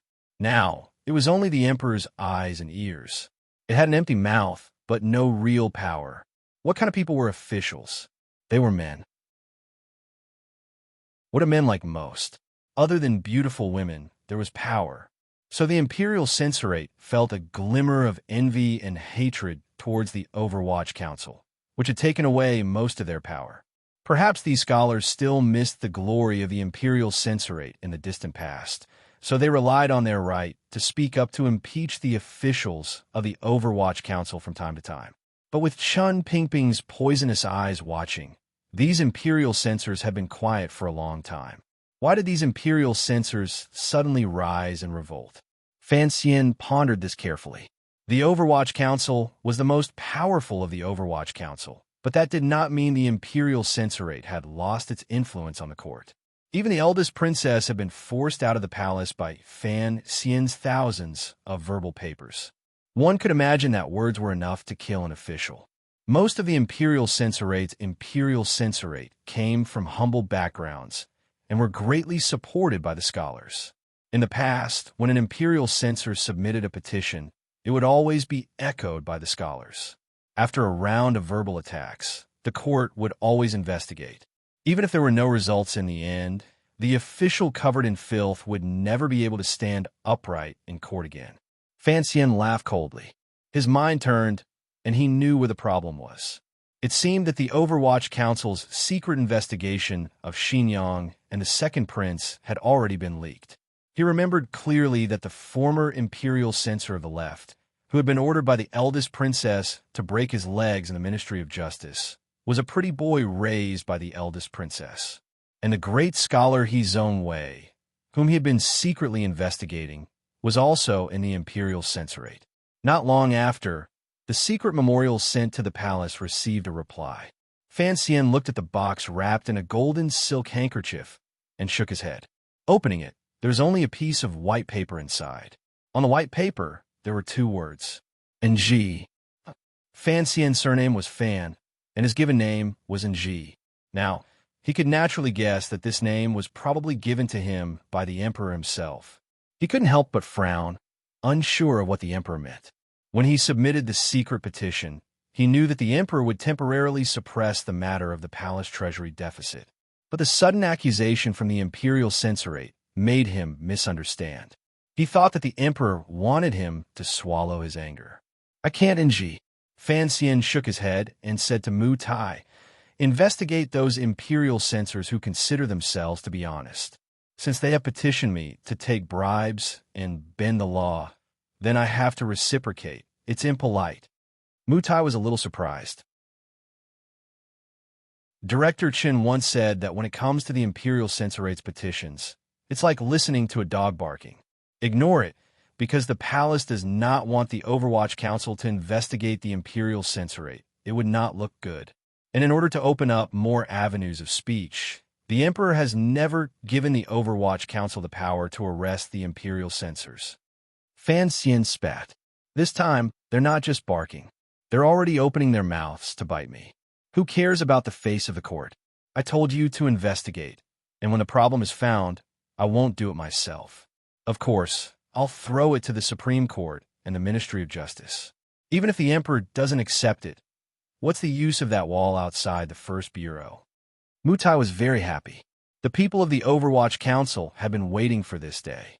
They accepted the order and left the manor in high spirits. They went to arrange for spies to investigate the imperial censors for any illegal activities. The next day, Fan Xian played mahjong at home and enjoyed a good day of rain. He didn't take the impeachment of the imperial censors seriously. Wanner and Ruo, who heard the news from him, were a little worried. Everyone knew the importance of an official's reputation. It wasn't until the news of the imperial censor's impeachment had spread throughout the capital, and the Hall of Governmental Affairs had already copied the memorials and sent them to Fan Manor, that Fan Xian pretended to know about the matter. His face was full of shock and anger, but he still slept soundly that night. Early in the morning on the third day, Fan Xian left the manor. According to the rules, an official who was impeached by the imperial censors had to put down what they were doing and submit a memorial to defend themselves. But he didn't follow the rules. Instead, he went to Xinfeng restaurant and led a family to attack the delicious jiatong buns. This matter had already caused a huge uproar in Jingdao. No one knew what kind of method he, the current popular figure of the court, would choose to retaliate. This was because this time the imperial censors had clearly come prepared in their collective petition. They firmly held onto the accusation of impeachment. Even the officials who had been in and out of Jingdao this month were clearly investigated. But no one expected that Commissioner Fan didn't attack the imperial censors. Instead, he attacked the meat buns. On the fourth day, the continuous rain finally stopped. Fan Xian led a family to the outskirts to admire the chrysanthemums. Before the rest of the world, he used his fingers to get close to the little daisies that had just bloomed. Logically speaking, at this time, the Hall of Governmental Affairs should have brought out the Emperor's edict. To investigate or not to investigate. To ask or not to ask.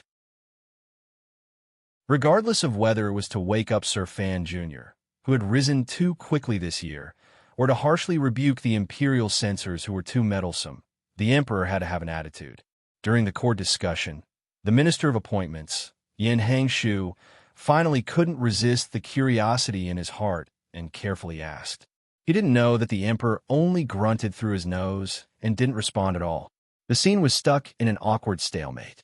The imperial censors' faces of justice and solemnity gradually turned into awkwardness. They planned to jointly submit a memorial again. They were also prepared to draw in their peers among the civil officials in court. At the same time, they were going to mobilize the students of the Imperial College. Chapter 273. The Emperor of the Qin Kingdom was actually waiting for Fan Xian's self-defense memorial. He had planned on casually fooling around a bit and getting this matter over with. Any emperor in a golden age was actually very good at this kind of smoothing over the mud. Unexpectedly, Fan Xian continued to ignore it and put on an appearance of a clear conscience as he wandered around and threw this question back at him. He thought sinisterly to himself, "Don't you want me to bite someone?" As the emperor, you have to protect me. If I have to be disgraced over such a small matter, then in the future, when I really do move against Xinyang and take care of the eldest princess, won't you throw me to the Empress Dowager to eat? If he had been a normal favored official or civil official, he would not have been as harsh and angry as Fan Xian. It was said that the emperor's heart was hard to fathom, and the might of heaven was unpredictable. As an official, if he became arrogant because he was favored, who knew when the emperor would remember that he had sat in his carriage and cut him down with a knife? But Fan Xian knew that he was not a normal official, and the emperor did not know that he knew. So, this matter was a bit interesting. He was testing the extent to which the emperor could go for him. On the 7th day after the imperial censors collectively submitted their memorial, Fan Xian sat in a carriage outside the palace gates. When he got off the carriage, the officials of the Qinian unit surrounded him and guarded him in the center. His black and gray clothing, cold expression, and tall and straight figure all made clear his identity. The officials gathered at the palace gates saw this scene and knew that this was the person that the officials often discussed after meals. Not to mention anything else, but when it came to placing spies out in the open to protect him, Fan Xian was the best in the Overwatch Council. Today was the day of the court conference, and the emperor had specially summoned Fan Xian to the palace to listen. All of the officials knew what was going to be discussed today, and they couldn't help but feel excited. A few civil officials who were on good terms with the Fan family came over and exchanged a few words with Fan Xian. Using the cold weather as an excuse, they went back to the side of the palace gates. At this moment, on both sides of the square, there were only 5 or 6 officials wearing crimson robes and Fan Xian's black-robed Overwatch Council officials. The two sides stood facing each other, but their gazes seemed to pierce through each other's ranks and shoot toward the city in the distance. The officials dressed in crimson robes were the censors from the Imperial Censorate who had written to impeach Fan Xian. Fan Xian looked at them coldly.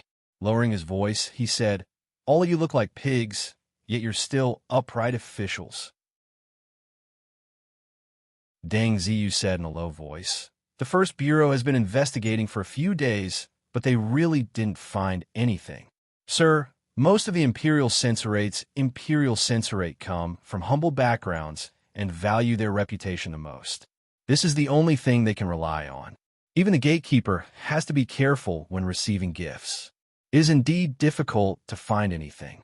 Fan Xian furrowed his brows and sighed. If the officials are not greedy, the world is in trouble. Deng Ziyu smiled bitterly, thinking that the commissioner's clever words were a bit absurd. The Imperial Censorate looked at Fan Xian coldly. There was not a trace of fear in their eyes. Fan Xian knew that the other party was not afraid of him. He smiled bitterly. If the officials were not greedy, what use would he be as the commissioner of the Overwatch Council? The other party was an Imperial Censor. He could not send a few subordinates to assassinate him. If that happened, no matter what the emperor did, he could only chase him back to Danzhou. Fan Xian understood that the rarest thing in this world was upright officials. Furthermore, he believed in the investigative abilities of the First Bureau. The people in front of him must be truly upright officials.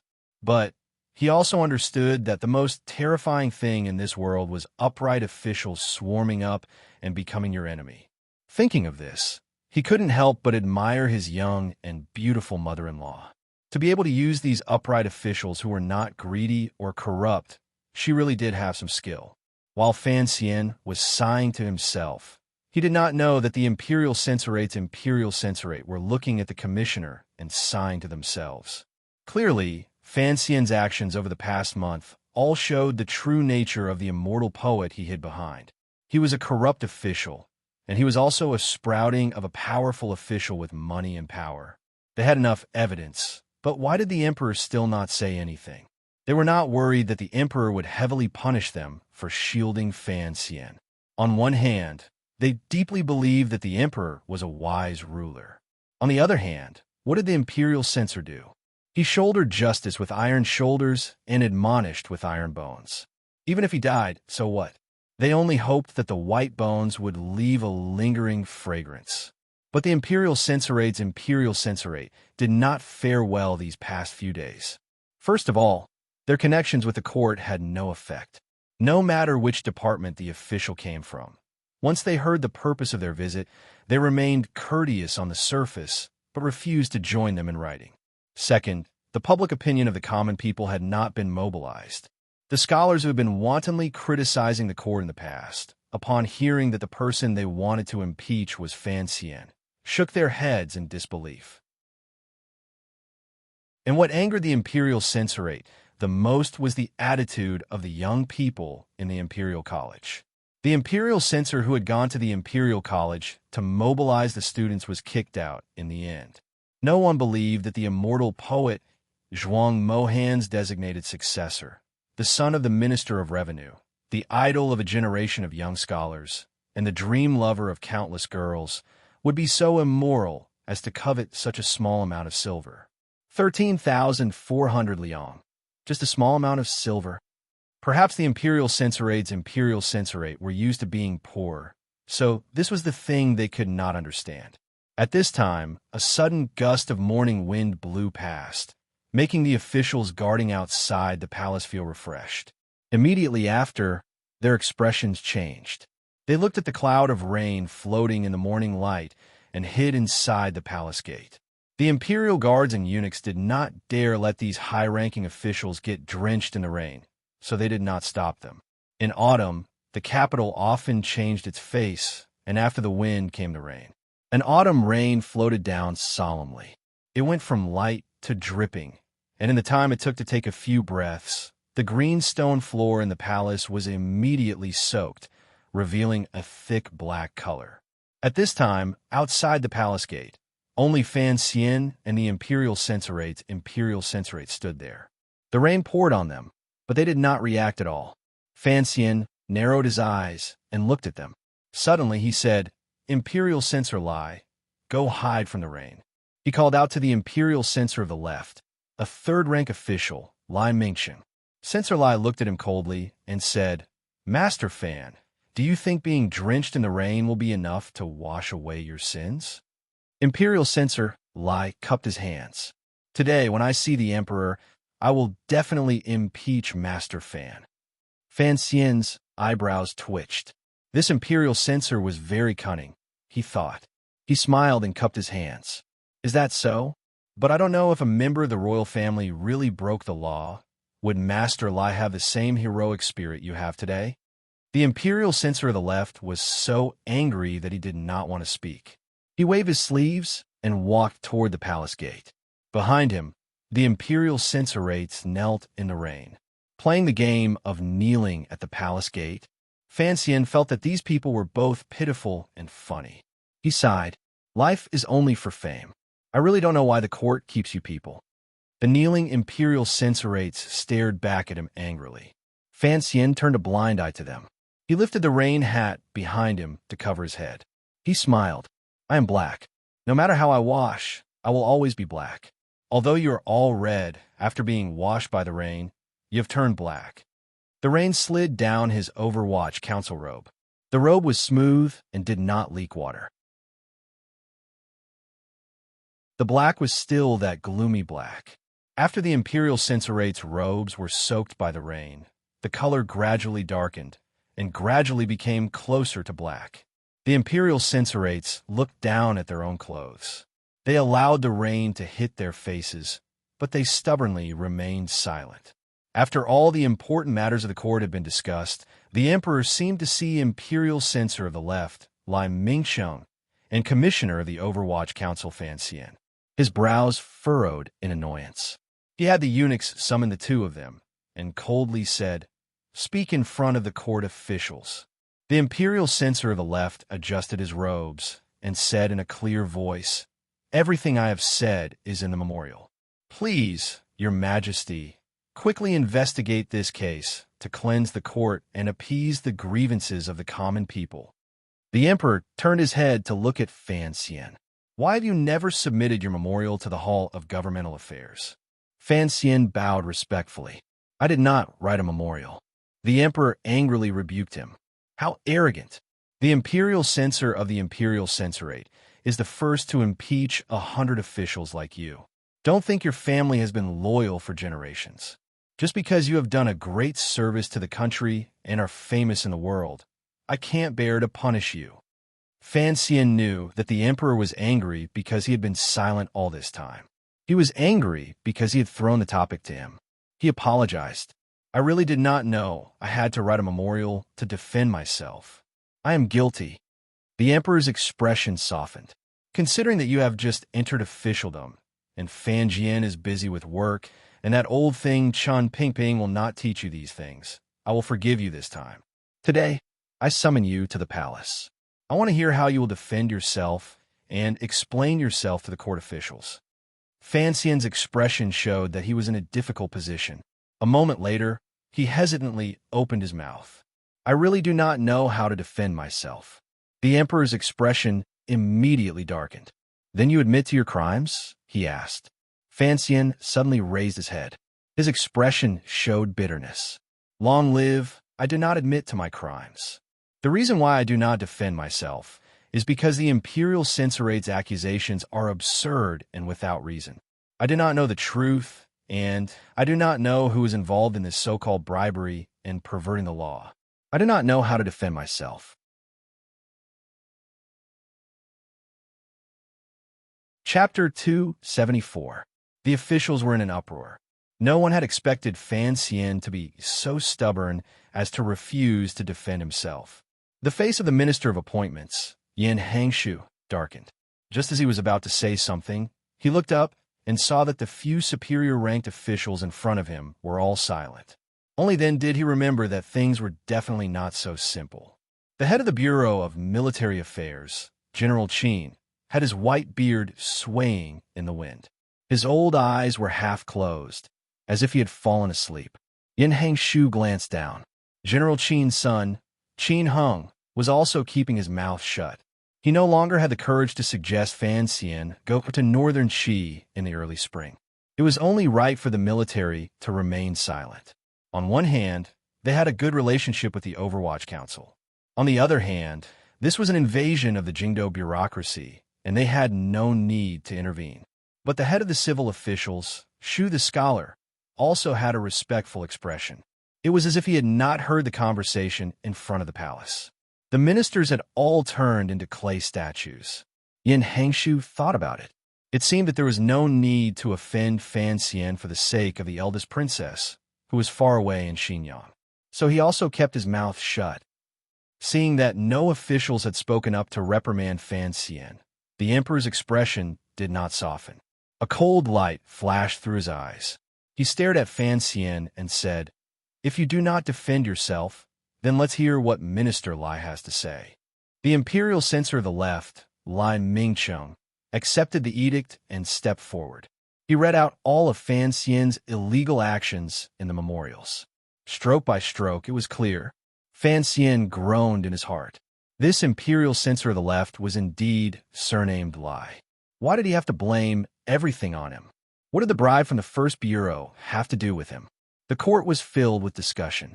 The gazes that were directed at Lai Mingcheng and Fan Xian became somewhat strange. Among the matters that the imperial censorate was investigating, the one that bore the brunt was that eunuch Dai was suspected of bribing the commissioner of the Overwatch Council on behalf of his nephew, Daijun. The officials thought, "How dare a rogue like you drag this matter into the palace?" On the other hand, they looked down on Fan Xian. This was such a great opportunity, and yet he had only accepted 1,000 liang of silver from eunuch Dai. Who among the elders in court would be in the mood to accept such a small amount of money? Hearing that the matter involved the palace, the emperor's expression did not change. He directly ordered the guards to summon Lady Shu and eunuch Dai from the palace to the court for a confrontation. Although the officials knew that this kind of investigation method was a bit ridiculous, they all knew that the emperor was not a person who was bound by conventional rules and regulations. In addition, they were also curious about how this matter would turn out, so they all kept quiet. Not long after, eunuch Dai was led into the palace. He had long known what would be discussed in court today. He was anxious and puzzled. He had only given the banknotes to Yi Guipin. Her personality was cheerful, but she had always kept her mouth shut. Furthermore, She was Fan Xian's relative, so how could she have sold him out? How did this news get to the imperial censorate? After entering the palace, Eunuch Dai first cried, "Long live the emperor," and then cried, "I have been wronged." Eunuch Dai rubbed his buttocks, and tears streamed down his face as he kowtowed to the emperor. His Majesty has always forbidden the servants of the palace from communicating with the officials. I am timid, and I dare not break the rules. Speaking of Sir Fan Jr., I have indeed heard of his name, because Eunuch Dai looked pitifully at the emperor on the throne. Everyone in the world knows the great name of the immortal Fan Xian. Although I am a cripple, I'm still a cripple of the kingdom of Qing. When I heard that Sir Fan Jr. had gone to northern Qi to bring glory to His Majesty, I was naturally happy. It was inevitable that Sir Fan Jr. would be mentioned in our daily conversations. But I have never even seen Sir Fan Jr. How could I bribe him? The imperial censor of the left, Lai Mingcheng, asked coldly, "Eunuch Dai, have you really never seen Commissioner Fan?" Eunuch Dai's knees hurt from kneeling, and he had long since cursed the meddlesome censor countless times in his heart. Hearing the question, he suddenly seemed to realize something. I remember now. Last year, when I delivered the imperial edict to Fan Manor, I saw Sir Fan Jr. once. But at the time, it was to deliver the edict, so I left as soon as I entered the door. If that counts as a meeting, it would only be once. Eunuch Dai then wailed and swore to the heavens. Long live the emperor! I have only seen Sir Fan Jr. once. If I have seen him again, let my intestines be torn apart and I die a horrible death. I will still be a eunuch in my next life. This was a vicious oath, and His Majesty cursed angrily. What nonsense are you spouting? Imperial Censor Lai, on the other hand, looked slightly worried. He said, "Bribery doesn't necessarily mean that both parties must meet. Eunuch Dai, let me ask you, do you have a distant nephew called Dai Zhan, who is a minor official in the Vegetable Inspection Department at the entrance of Dengshiku?" Eunuch Dai did not dare to hide anything and nodded. Imperial Censor Lai reported seriously, "Your Majesty, that Dai Zhan is a corrupt." He recounted everything that had happened in the first bureau of the Overwatch Council, then stared at Fan Xian and said coldly, "Commissioner Fan, may I ask where this Dai Zhan is now?" Fan Xian thought for a moment, then replied, "The case has been closed." After this low-ranking official Dai Zhan spat out the stolen money, he was stripped of his position. "I do not know where he is now," Imperial Censor Lai said coldly. "You do not know? It was you who took bribes from Eunuch Dai and broke the law. That Dai Zhan has been in the Vegetable Inspection Department for 6 years, and who knows how much money he has embezzled from the palace.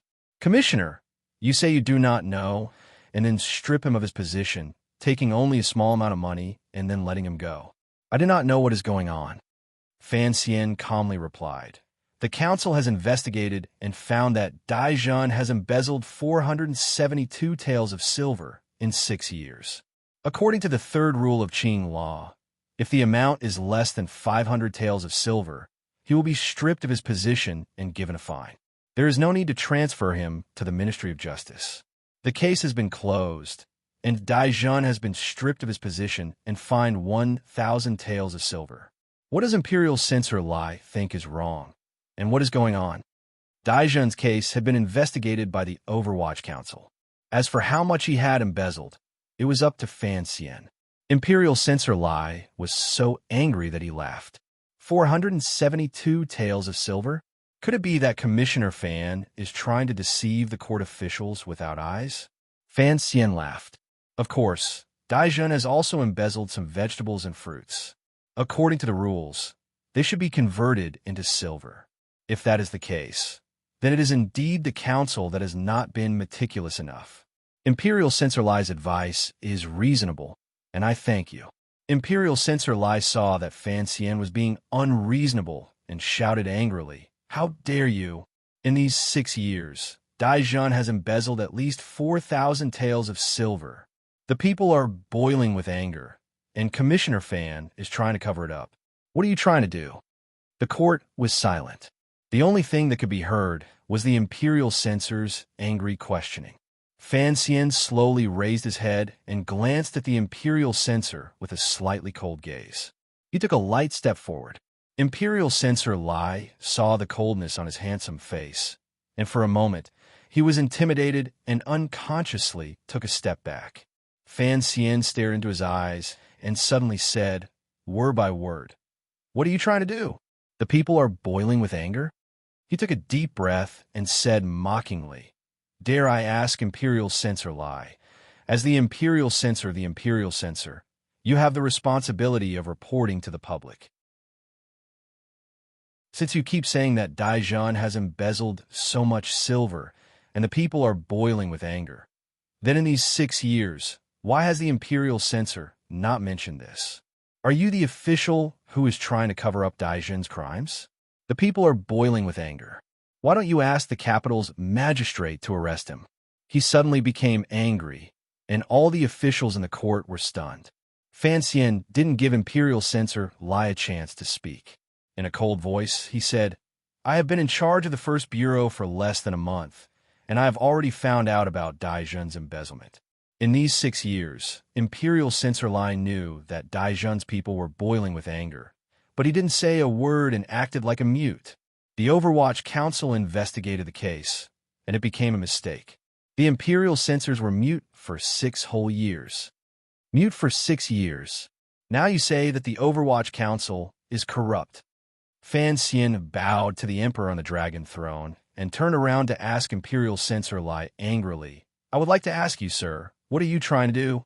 The barrage of questions stunned the Imperial Censor of the left. He knew that he had said something wrong, and now Fan Xian had something to use against him.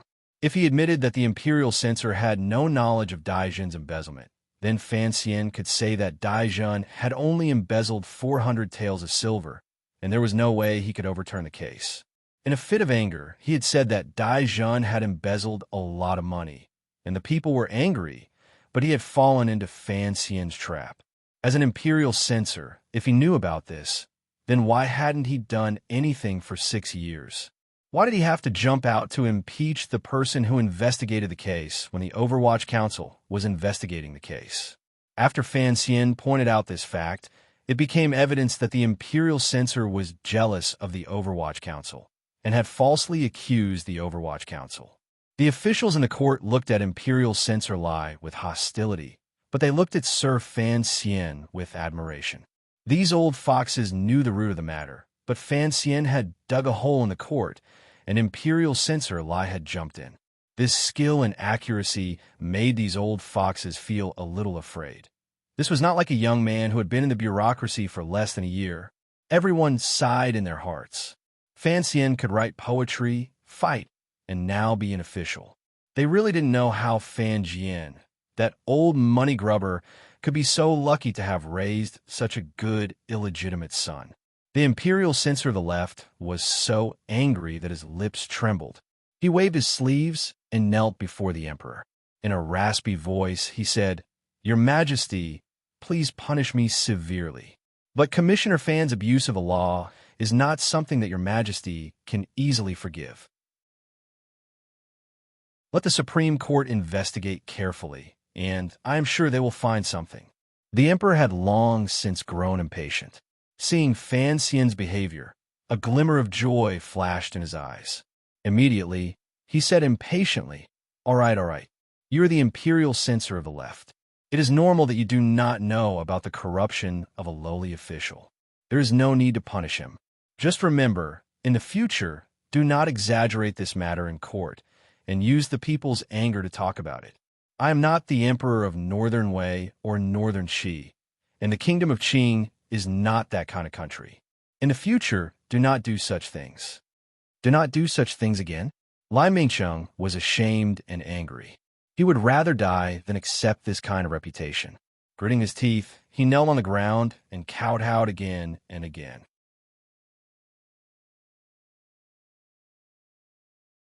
Chapter 275. The sound of kowtowing rang out in the vast palace hall. In a moment, blood had already appeared on the forehead of the Imperial Censor of the left, Lai Mingsheng. The Emperor looked at him with some disgust and waved his hand for the guards to bring him down. Only then did he lightly sweep his gaze over Fan Xian. Commissioner Fan, as a member of the Overwatch Council, you have great privileges according to the law. In the future, you must be even more careful in your actions. Do not lose my face. It was rare to find such an opportunity to smooth things over. Of course, the wise emperor would not let it go. He waved his hand to stop Fan Xian's request. The eunuch understood and loudly announced the end of the court meeting. Fan Xian sighed in his heart. He knew that the emperor could not appear to be too biased toward him in this matter. He was still not satisfied, but the officials had already deeply felt the emperor's intention to protect the boy from the Fan family. As the officials retreated from Taiji Palace, they all came up to him to express their consolation. At this moment, the officials seemed to have become the imperial censorate's enemies, and they all disparaged the other side into a mess. Fan Xian smiled bitterly in response to each of them. He glanced at his father, who was hunched over and walking toward the square in a very old manner. His heart jumped, and he quickly went forward to support him. The officials looked at the father and son from behind and couldn't help but repeatedly praise them. Father and son were officials in the same court. The scene of the father being kind and the son being filial appeared in the palace. It was truly a story to be told. Minister Fan felt his arm tighten. He turned his head to see that it was his son who had come to support him. He couldn't help but smile bitterly and sigh. NG, ONG, why can't you be a little more obedient? Fan Xian was also full of grievances. Who would have thought that Xinjiang would always be watching him like a ghost? When they were about to reach the palace gate, a young eunuch quietly ran over and passed on the emperor's oral orders. He then pulled Fan Xian along as he jogged toward the back of the palace.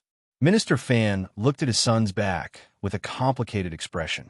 He suddenly felt that although the boy had always pretended to be calm and steady when he jogged, he still showed the carefree nature in his bones. It was not quite in line with the solemn and oppressive atmosphere of the palace. A colleague came from behind. Minister Fan's eyes immediately became as calm as an ancient well. He smiled slightly and walked out of the royal palace with the officials. The rain had stopped a long time ago, but the empty ground in front of the palace was still soaked in water. The imperial censorates were already drenched, but they still stubbornly knelt on the wet ground. The furious imperial censor of the left had left court and also knelt in front of those people. He even took off his black gauze hat and held it to his left chest. Seeing this scene, the officials finally knew that the matter was not over. Shu the scholar went up to comfort them, but seeing that it had no effect, he shook his head and left. Most of the officials hurried back to their mansions in their carriages. They knew that this matter would only grow bigger, and it was safer for them to hide far away. Only Minister Fan stood in front of this group of people for a moment. He then ordered the guards in his manor to bring umbrellas for the imperial censors and waited to the side. No one knew if it would rain later. Led by a young eunuch, Fan Xian jogged through a few palace walls and arrived outside the royal study. The young eunuch was already panting from exhaustion. Fan Xian thought for a moment and circulated his jinqi, causing his complexion to become a little rosier. He entered the emperor's royal study uneasily. Following the young eunuch's directions, he carefully stood beside the emperor's soft couch. After a while, a curtain at the side of the study moved slightly. The emperor, who had changed into regular clothes, walked in. Seeing Fan Xian's calm expression and a glimmer of excitement in his eyes, the emperor waved his hand, indicating that he should not stand on ceremony. Fan Xian was truly shameless and did not kneel in greeting. He accepted the embroidered stool that the young eunuch brought over and sat down obediently. Today's royal study was much quieter than it had been that day. Only he and the emperor were left, so the situation was a little strange. Fan Xian's expression was calm, but his heart was a little nervous. This was because a guess was only a guess. Although Chun Pingping's words and the many details of this life had long since confirmed this guess, if the emperor really did make this guess clear, what would he do? Just as Fan Xian felt that the emperor was getting ready to put on the mask of a kind father, he was woken up by what the emperor said next. Fan Xian, you do not lack money. Why are you greedy for it? The emperor looked at him coldly and asked directly. A drop of cold sweat dripped from Fan Xian's forehead. He knew that he had indeed overestimated himself. He also knew that the matter of him receiving banknotes through Lady Lu could not be hidden from the emperor in front of him. He stood up and said very seriously, "Long live. Because I am in charge of the first bureau of the Overwatch Council, I need to receive banknotes." Oh, the emperor seemed to be a little curious about what he was going to say next. To truly supervise officials, one must first blend into the bureaucracy, like how the first bureau of the Overwatch Council used to be cold and unapproachable. Although one can rely on a large network of spies to effectively supervise the officials in the capital, it is like looking at flowers in the fog. One can never see clearly. As for the most important transactions in the capital's bureaucracy, one can never be sure. Fan Xian carefully explained, to supervise officials, one must become an official yourself. He smiled bitterly and continued, "Long live your majesty also knows that I have lived in Danzhou for a long time." As he said this, he lowered his head, but when the emperor heard this, he could feel a slight reaction. After entering the capital, the changes have been too great. At the beginning, I was only a literary official. Now, I have to take over the Overwatch Council, which is such a heavy responsibility. I feel uneasy, and I often think that there's a layer of estrangement between me and the officials. It is difficult to blend into the court. Without waiting for him to continue, the emperor understood what he meant. He waved his hand and coldly said, "If you really are a white crane, even if you use ink to dye yourself black, you cannot fool those crows. These methods are truly childish. As long as you are loyal to the country, who would dare to make things difficult for you?" Don't forget Zhu Ji's example. At first, that bastard wanted to plunge into the bureaucracy of the capital. Unexpectedly, he plunged head first into it and was unable to rise again. Fan Xian knew that the emperor was repeatedly warning him to be a lonely official. He felt a bit disgusted, but his face did not change. He only chuckled and said, "Long live your majesty. Today, someone in court is making things difficult for me." To the side, the eunuch holding the horsetail whisk felt his heart tremble. Sir Fan Jr.'s words did not match his status. It seemed to be a bit arrogant because of his favor. No matter how much the emperor liked this young official, he was afraid that he would lose his temper. Even the crown prince was respectful in front of the emperor with a glimmer of fear. Who would speak like Fan Xian? Unexpectedly, the emperor glanced at Fan Xian with a slight smile and said, "I do want to give you justice. However, this is a matter between you and your family's elders. I don't want to meddle too much." Fan Xian was shocked. He knew that the emperor completely understood that the background of the imperial censorate's letter was related to Xinjiang. But why did he still suppress him and not let him act? He was truly unwilling.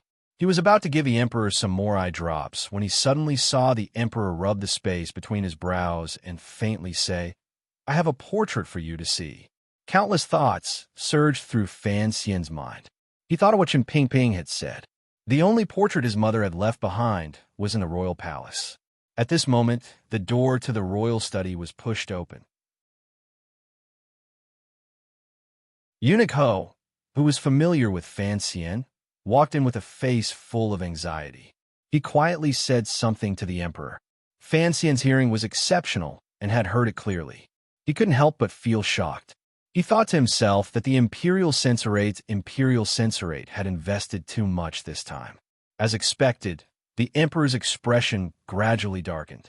Glancing at Fan Xian, he waved his hand and said, "Kneeling at the palace gates and taking off the black veil? This is remonstrating me for being muddle-headed. Then I will show them how muddle-headed I am. Pass on my edict. The imperial censorate has corrupted court officials, recklessly interfered with council matters, neglected state affairs, did not repent, and acted rashly. 30 strokes of the cane." This was the first time Fan Xian had seen the emperor angry. He couldn't help but feel a chill.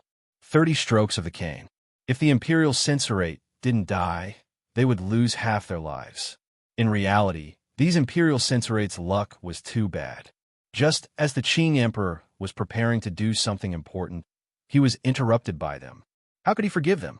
Outside the Shenhua Gate, beside the Jade River, in front of the arch bridge on the wet stone slabs, a few Imperial censorites had their official robes stripped and were pressed to the ground to be beaten. The cane fell heavily and was slowly raised.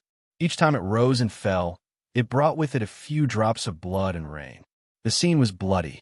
At this time, some of the civil officials who had heard the news had hurried back. Seeing this wretched scene, they rushed into the palace to admonish the emperor. Looking at Fan Xian, who had been sent to the palace gates to observe the punishment, they couldn't help but feel a trace of fear in their eyes.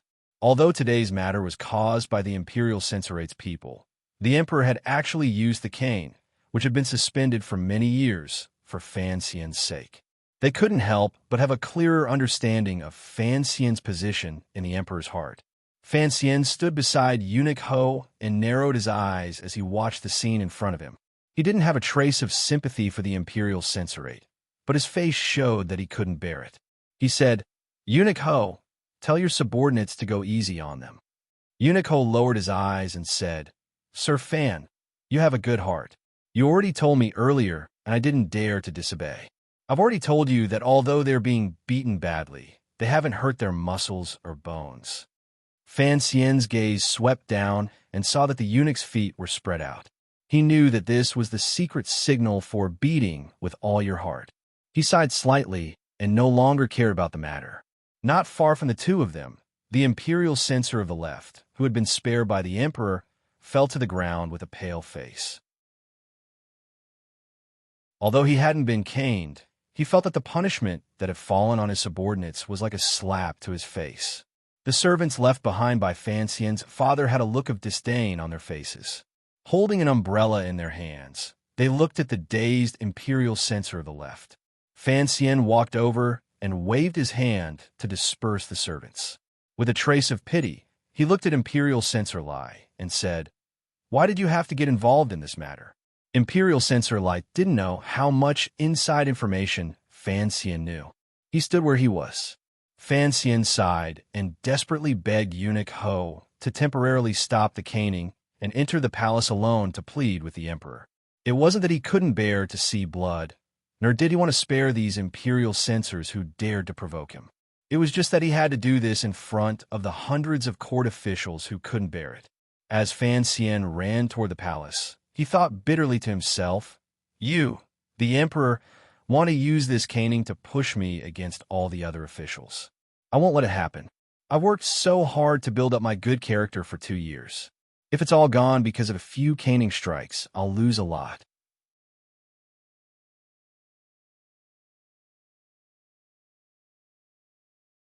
Chapter 276. In the darkness of the carriage, the young man had a faint smile on his lips. It was a smile that he did not want to show. There was a hint of shyness that a man should not have. His lightly spread eyebrows were like the murals in the temples of Qing, giving off a natural feeling of antiquity and nobility. "I don't understand." There was a hint of distress in the young man's smile. "I don't understand many things. For example, why did he investigate me? Does he not know that I truly admire him?" His fingers gently pinched the sachet at his waist. He sniffed the scent of lilacs that was slowly spreading out. He gently leaned his head against the soft wall of the carriage and half closed his eyes. "It is natural for me to admire him. Father is used to the life of a horse. Why does he value his literary name so much?" No one dared to respond to him. No one had the ability to respond to him. So the young nobleman was still trapped in that absurd sense of unreality. Why? The bashful smile on his face gradually disappeared. He gently removed his fingers from the sachet and rubbed them against the tip of his nose, as if trying to preserve all the remaining fragrance on his fingertips. "This doesn't make sense, but there's nothing I can do." The young man sighed. He turned his head to look at the bunch of green grapes beside him. Suddenly, he reached out and grabbed the grape by its stem. He expressionlessly threw the grapes away. "Father loves him too much, more than he loves me." The corners of his mouth twitched nervously. He thought of the crown prince in the palace and his aunt in Xinyang. He waved his hand and said to the bowing censor beside him, "Sue for peace." Censor Hizongwei did not participate in this operation. He raised his head in surprise and saw a flash of weariness in the second prince's eyes. He did not speak for a while. The imperial censorade's imperial censor had been beaten until his flesh and bones were separated and his blood was dripping. This matter naturally became the most sensational news in Jingdo recently. The newly published newspaper in the palace lightly described the situation at the time, and the internal court bulletin of the government wrote it clearly. Everyone knew that through this incident, the emperor had once again emphasized the authority of the Overwatch Council. Even more obviously, he had once again emphasized his desire to protect the young man called Fan Xian. There was a seat in the royal study, and there was a seat in the Overwatch Council. If the imperial censor were to accuse him, it would mean that the emperor was giving him face. Fan Xian, this was already a dazzling name. Now, on top of the golden content, there was an additional thick black and gray border. Most officials did not dare to look directly at him. On the day the imperial censor was beaten, it was rumored that the young commissioner had knelt outside the royal study and begged the emperor to stop the punishment. The imperial censor was able to live because he had disregarded his former enmity and begged for mercy. At the time, Eunuch Ho, who had carried out the punishment, had casually revealed that the reason he had not beaten the imperial censor to death with 3 strikes was because of Commissioner Fan's secret request. On the surface, Fan Xian did not turn this matter into a favor to the imperial censorate. He maintained his silence on the matter of the cane. On the contrary, it was this attitude that allowed him to gain more understanding and support. After all, he had kept the lives of those pitiful imperial censors. The Jingdo scholars and imperial college students, who had secretly stood on his side, felt that they had not supported the wrong person. The people of the Qin kingdom had always thought the Overwatch Council was the emperor's dog. It was not until this matter, perhaps because Fan Xian's reputation as an immortal poet was too dazzling, that people began to learn to face this organization that had always been hidden in the dark. Their impression of the Overwatch Council, or at least the First Bureau, began to gradually change. There was a possibility of transition between black and white. Within the camp of good and evil, there was also a different kind of beauty. Gray silence. This was the Overwatch Council.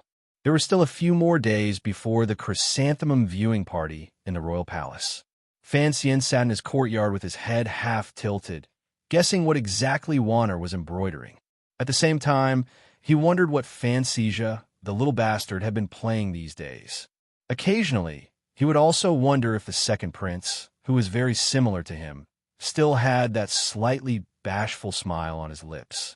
When Fan Xian thought of this matter, he was not very happy. Slightly bashful, naive, this was his trademark. Suddenly discovering that someone more noble than him also had this quality, he began to feel uneasy in the depths of his heart. Young master, Teng Zijing respectfully reported, according to your wishes, Miss Shun has already moved into the garden. Fan Xian nodded. Has she been acting strangely these past few days? Teng Zijing replied. Aside from her somewhat gloomy state of mind, there has been nothing out of the ordinary. Fan Xian nodded and slowly closed his eyes. Send an invitation for me. Invite the young and old of the Yin Manor over for a meal. Should I inform the master? Teng Zijing glanced at him and asked carefully. Fan Xian laughed and said, of course. If father knew that he was able to eat at the same table as Yan Ruahai, I'm afraid he would be much happier. Teng Zijing agreed and couldn't help but say, that imperial censor, Hizongwei, has come again. Young master, are you still not going to meet him today? Fan Xian opened his eyes. It was unclear what they meant. Of course, he knew Hizongwei. When he had first entered the capital, he had interacted with him at Yishir Tavern. At the time, this great scholar of the capital was attached to the only son of Guiyu, Guobaoquan, the Minister of Rights. Yet, he refused to pass up the opportunity to make friends with Fan Xian.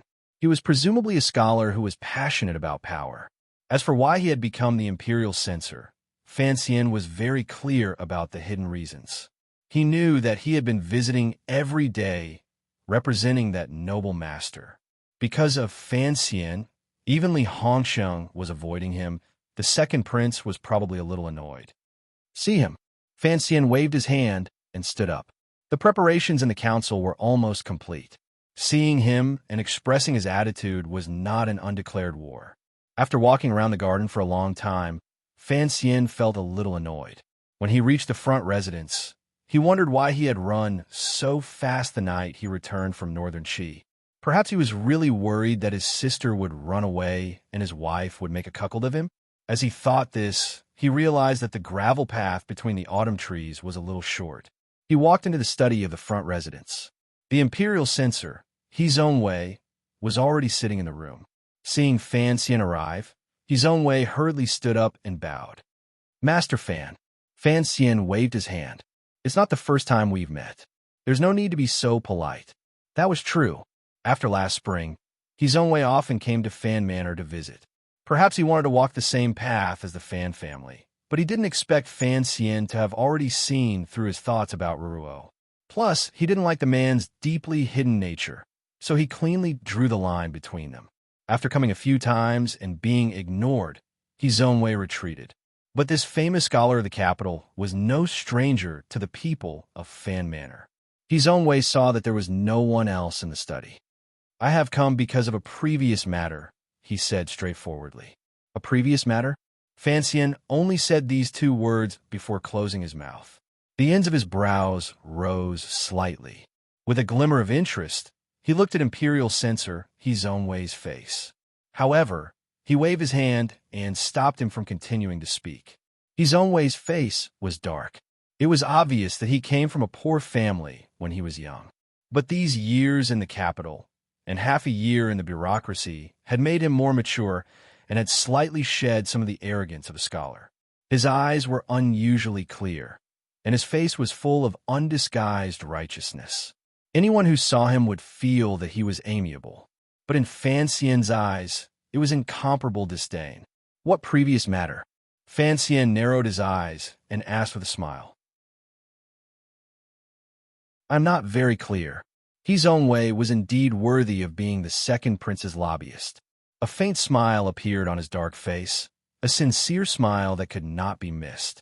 It's nothing, it was a slip of the tongue. I just brought a box of good tea from Mount Yunwu on behalf of the second prince.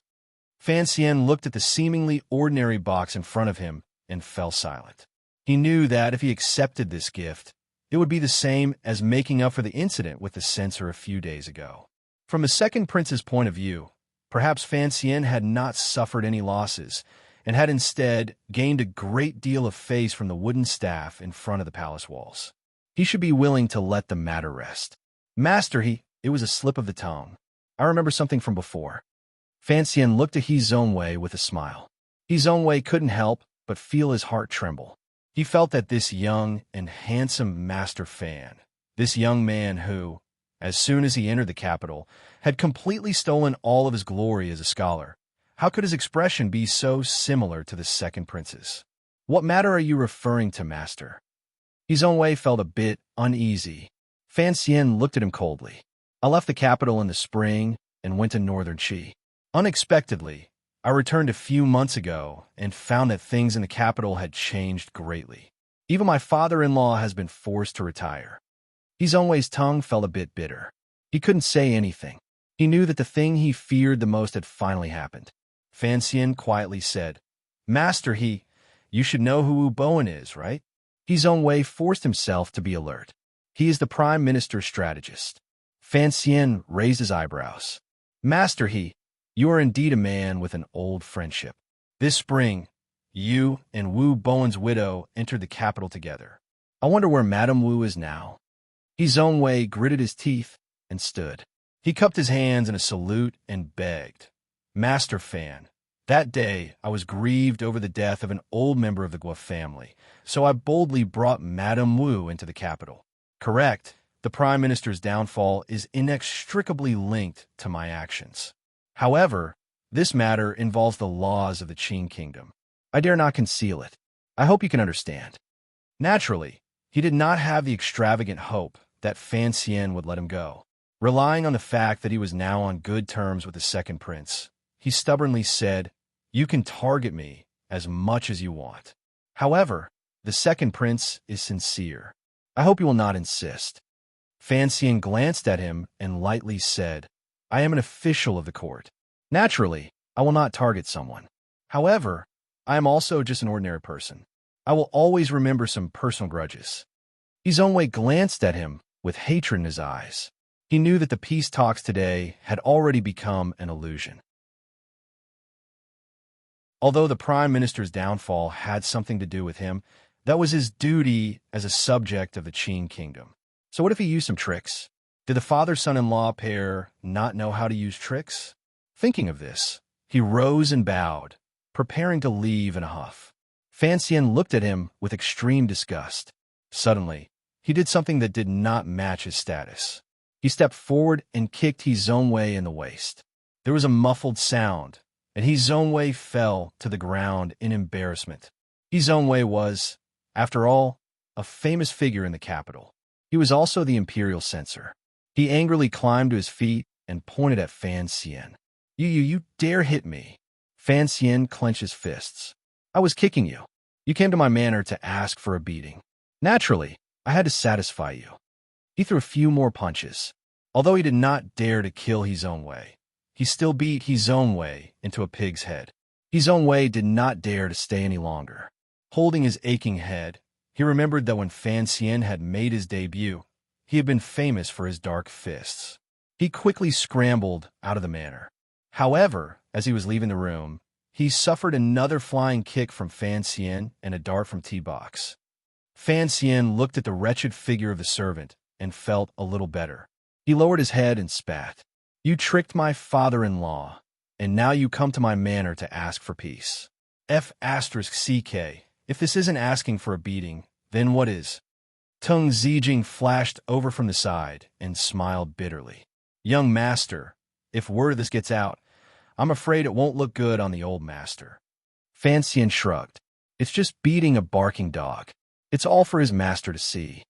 It was said that a few months ago, when Fan Xian was still part of the diplomatic mission heading north, he had received the council's court bulletin. He clearly understood how the prime minister, his father-in-law, had fallen from power, and with the help of the dead old man Xiao En, his judgment of the matter was even more accurate. Wu Bowen was a strategist the eldest princess had placed in the prime minister's office. Last summer, he had instigated the second son of the Lin family to join forces with Northern Qi to assassinate Fan Xian on Yalan Street. Unexpectedly, he had died under a grape trellis. Because of this, Wu Bowen's son was also tortured to death by the prime minister's men in Shandong. Fan Xian naturally did not know that this was the doing of Yuan Hongdao, Chun Pingping's deepest spy. Wu Bowen's wife had been arranged to enter the capital by Xinyang. Cleverly, through Izongwei, she had moved into the old residence of an old imperial censor and began to lodge a complaint against the emperor. What really toppled Prime Minister Lin was a very unreasonable murder. On the streets of the capital, an assassin had attempted to assassinate Wu Bowen's wife. It seemed that the prime minister's men had wanted to silence her, but she had been saved by the combined efforts of the second prince and crown Prince Jing. This matter was reported to the palace, and Prime Minister Lin Ruofu had no choice but to accept the deal and dejectedly leave the capital. It was from that report that Fan Xian began to suspect the role the second prince and crown Prince Jing played in this matter. It was also from that day onwards that he began to think about the true relationship between the second prince and the eldest princess of Xinyang. Every time he sought a bow, Fan Xian would think of his father-in-law, who had returned home. This was not some official matter of state. It was just a personal grudge between Fan Xian and the second prince. Although Fan Xian must have had more far-reaching plans behind it, at least as the son-in-law, Fan Xian had to take revenge on this matter. Fan Xian rubbed his fists and stretched his muscles. He felt much better. He turned around and returned to the back residence. As he walked, he said to Tung Zijing in a clear voice, "Don't tell father about this. I think that Izongwei would be too embarrassed to spread it around." When he arrived at the back residence, Wanner was still earnestly embroidering something. Fan Xian looked at his wife, smiled slightly, and walked up to her. He was too embarrassed to spread the news that Izongwei had been beaten, but the second prince still knew about it. He increasingly did not understand what Fan Xian was relying on to be so arrogant. The second prince did not seem to have much power in the court, but in reality, with the help of the eldest princess of Xinyang, he had already gained the loyalty of many court officials, so he actually did not think much of Fan Xian. But now that he thought about it, this Fan Xian was clearly a great scholar with a scholarly heart and a refined heart. How did he become such an unreasonable official? Could it be that the Overwatch Council really had such a great influence on a person? But the second prince still believed that Fan Xian was at most caught up in a personal dispute. He did not wish to condescend to see Fan Xian under these circumstances. He assumed that Fan Xian would have calmed down after beating his own way. So the second prince only wrote a letter to Xinyang. He was not too worried. Within the beautiful Li Palace in Xinyang, a beautiful old tree was slowly and silently plucking its leaves. The yellowish leaves floated among the white gauze curtains. A soft hand reached into the air and gently caught a leaf. The veins on the hand were not very thick, but they faintly moved through the white, jade-like skin, like the spirit of jade. It was very beautiful. Eldest Princess Li Yunrui, who had left the capital for a year, yawned like a young girl. She threw the withered leaf in her hand to the ground, raised her arm to support her chin, and turned her eyes slightly, overflowing with charm. "What do you think, Master Yuan?" Yuan Hongdao, who had betrayed Prime Minister Lin Ruofu and was now working for Xinyang, was expressionless. However, there was a hint of surprise in his eyes. The second prince is blessed by the heavens. He has underestimated the enemy a little. The eldest princess giggled. That Fan Xian is only a young man. To call him an enemy, Master Yuan is being overly cautious. Yuan Hongdao laughed bitterly. This son-in-law is no ordinary man. Although the matter of Northern Qi was not fully accomplished, and the eldest princess's clever plan was not fully realized, Master Fan was ingenious. His hands were not stained with blood, but he provoked the emperor of Northern Qi to secretly send Shang Shanhu to assassinate Shenzhong. How can such a man be described as reckless? Besides, the son-in-law is the immortal poet of his generation. Such a well-spoken but well-intentioned man, his thoughts are many times more complicated than those of an ordinary man. The eldest princess sighed and slowly rose from the brocade couch. Her luxurious palace robes revealed a large portion of her neck, which was incomparably fair like a swan's. That kid. Not only did he not save Xiao En, he even sabotaged Shenzhong in the end. The Cui family is complaining every day, and the position of provost of the Discipline Commission in Northern Qi is still empty. The brocade guards don't dare to make decisions, and for a while, the distribution channels are blocked. The eldest princess's confidant, Huang Yi, who had been standing quietly to the side, respectfully said, "We are currently in discussion with the Empress Dowager of Northern Qi. But the young emperor of Northern Qi has been very stubborn lately, and has stubbornly resisted the Empress Dowager's order to appoint Marquis Ningho as provost of the Discipline Commission." The eldest princess laughed coldly. That old woman of Northern Qi is really an idiot. She could have chosen any unremarkable confidant, but she insisted on having her own brother be the head of the Secret Service. Does she think her own son is stupid? Yuan Hongdao reminded her. Let's not talk about the matter of Northern Qi for now. I just don't know how things will develop in the capital. Huang, he had always disliked how he had gained the eldest princess's trust not long after arriving in Xinyang. Suppressing the faint jealousy in his heart, he said, after the chaos in the capital for a while, things should calm down. Presumably, His Majesty does not wish for the successor of the Overwatch Council, whom he had personally chosen, to have an irreconcilable conflict with his own son. Yuan Hongdao laughed coldly. I don't know what His Majesty is thinking, but I do know that Sir Fan Jr. is someone who refuses to be taken advantage of. This time, the Imperial Censorate's Imperial Censors collectively denounced him, originally to remind him that there were some things he could not touch. Who would have thought that His Majesty would favor him so much. Fan Xian's face has been damaged, and naturally, he will find a way to get it back. Huang, he didn't care about his expression. Do you think that Fan Xian would dare to make a big deal out of this? Only now did the eldest princess smile slightly. What Sir Yuan says makes sense. This time, I shouldn't have rushed the Imperial Censorate to touch that little guy. That little guy's personality is quite stubborn. She suddenly covered her mouth and laughed. Huang Yi, don't say it like that. That son-in-law of mine really likes to make trouble. Fan Jian, that old thing, named his son in Ji. Presumably, he had the foresight to know that my son-in-law couldn't stay quiet. As she covered her mouth and laughed, the Li Palace was suddenly filled with a bright and beautiful color. The liveliness in her eyes and the charm in her brows were like the rain in autumn, moistening every inch of space. It made Huang Yi freeze where he stood, not knowing what to say. Even Yuan Hongdao couldn't help but be a little absent-minded. I reckon that my good son-in-law will certainly take a few more bites out of the second prince, the eldest princess said with a smile. Write a letter and have the second prince sue for peace. No matter how injured he is, he will sue for peace. Although the words of the most beautiful woman in the Qing kingdom were gentle, no one dared to comment on the power contained within. Huang Yi wanted to say something, but stopped. He couldn't help but shake his head. The eldest princess smiled sweetly. Mother's letter says that she wants me to return to the palace for the new year. Just wait. Wait until I return to the capital. I will have a good time with my son-in-law. In Jingdo, in the embrace of the autumn night, the secret agents of the First Bureau of the Overwatch Council began to move. The director of the Imperial Astronomer was an unremarkable position. However, at special times, such as when a meteor fell or was eaten by a dog, he was responsible for explaining things to the emperor. His explanations sometimes had serious consequences. He was the second prince's man.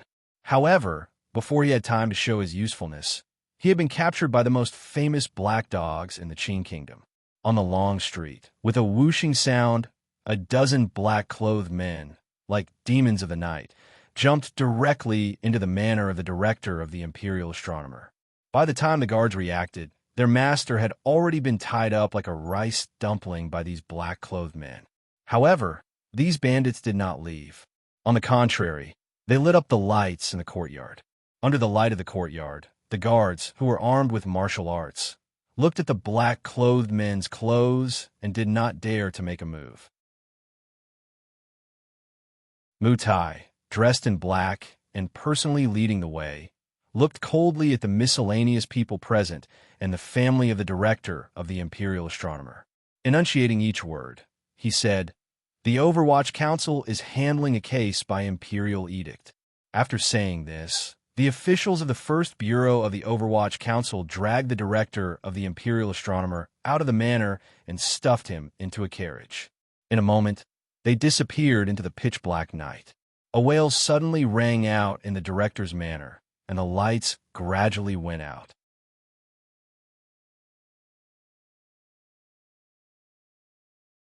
Chapter 277. In the autumn of the 5th year of the Qing calendar, the palace eunuch Hong Zhu carried a thick stack of documents. Half-bent, he jogged toward the room in the west corner of the door. The tips of his seemingly small feet stepped on the slightly wet ground without any hesitation. The hem of the light blue robe he wore had been lifted to prevent him from tripping over it. His right hand was placed horizontally on the stack of documents. The wide sleeve covered the documents tightly, terrified that the lead-like heavy clouds in the sky would squeeze out a few drops of rain and wet these documents. Stepping over the threshold, he went through the procedures of taking over the documents. He exchanged names with the eunuchs in the room. Only then did Hong Zhu relax. He carefully signed his name on the form and handed over the documents in his clothes. The Hall of Governmental Affairs was the central place where the Qing kingdom handled court politics. In the past, its position was not as important as it was today because there was still a prime minister in charge of the 6 ministries. All memorials had to be read by the prime minister before they could enter the palace to ask for an edict.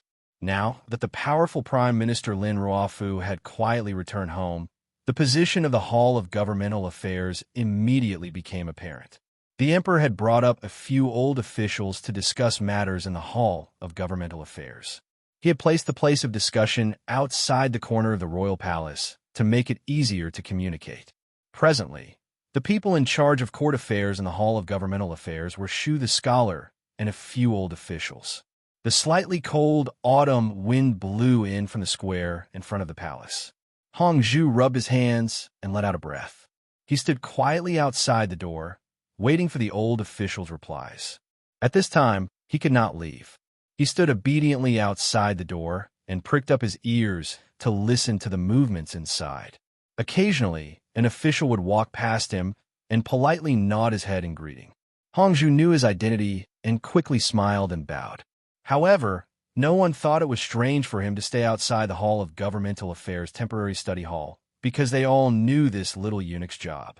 Occasionally, some of the little eunuchs sent out by the palace to serve the elders would see him and respectfully bow to him, inviting him to the side room to hide from the cold. Hong Zhu did not have much etiquette toward these little eunuchs. He nodded his head proudly and continued to stand guard outside the door. He was only 16 years old this year, but he had such a small status in the imperial palace. The reason was that his daily work was an extremely important part of the imperial palace. More importantly, his surname was Hong, so there had always been rumors in the imperial palace that he might be a relative of eunuch Hong. Hong Zhu rubbed the little fire lump growing on the left side of his lower lip. He was a bit angry. These few days, the Overwatch Council had been arresting people fiercely. The memorials from his civil officials were fiercely. The arguments in the Hall of Governmental Affairs were fiercely. He had been running around in and out of the palace a few times a day. He was so busy that he pissed his pants. The anger in his body was too strong, and it had rushed out. He thought that when he returned to the palace, he would definitely go to the small kitchen and ask for a bowl of herbal tea to drink. The discussion inside the door wasn't very loud, but it still reached his ears. This is a matter of the Overwatch Council. I don't know why His Majesty has returned the memorial. Perhaps. The voice that followed was hesitant. Is it because His Majesty feels that Commissioner Fan has gone too far recently? An old official's angry voice rang out. How is it just going overboard? Fan Xian, is clearly using the power in his hands to strike down dissidents. In a short 10 days, he has arrested 5 officials and entered the Overwatch Council in the middle of the night to kidnap people. How is this like the Overwatch Council of the court? They are practically bandits in his hands. Another disapproving voice rang out. Commissioner Fan does things openly and honorably. After these 5 officials were arrested, the next day, a detailed list of their crimes was posted on the wall outside the Supreme Court. The people of Jingdo all know. I think Sir Yan's words are a bit excessive. The First Bureau of the Overwatch Council does such things as supervising the governance of officials. What does it have to do with striking down dissidents? I think it is because those 5 officials did not handle matters properly that there is such trouble. The old official surnamed Yin said angrily, not striking down dissidents? Then why did the Overwatch Council suddenly make so many moves after the Imperial Censorate reported him last time? That person smiled coldly and said, if it was a strike for revenge, why did Sir Fan Jr. not make a move against the Imperial Censorate? That is because His Majesty is wise and strictly forbids the Overwatch Council from participating in the Imperial Censorate's affairs. That person's cold laugh appeared even more disdainful. Then dare I ask Minister Yin, what is the relationship between the Imperial Censorate and the Imperial Censorate?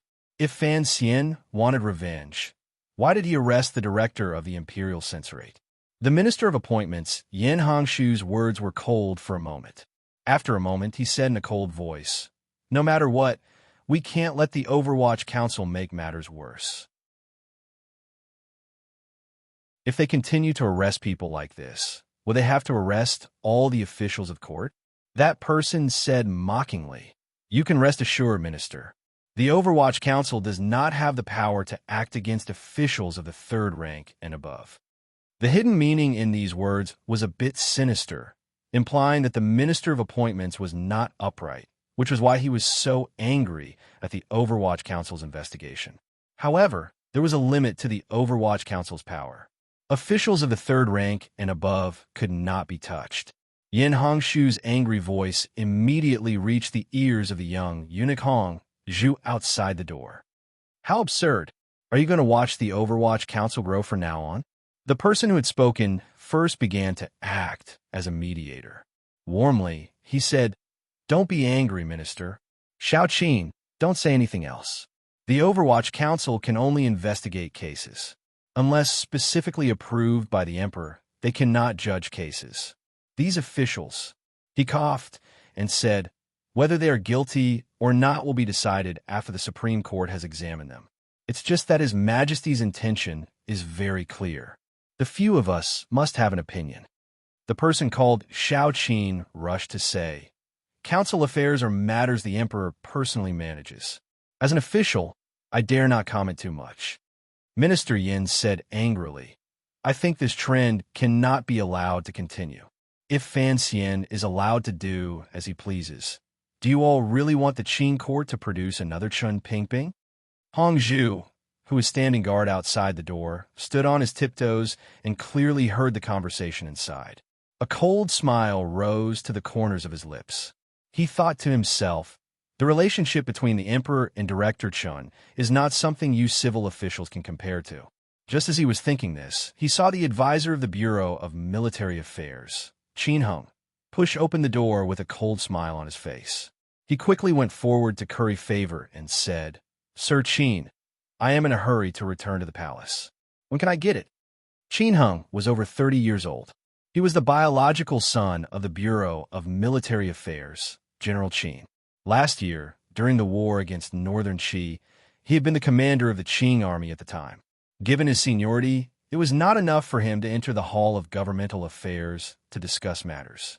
However, after the last strike, General Qin had claimed illness and did not appear in court.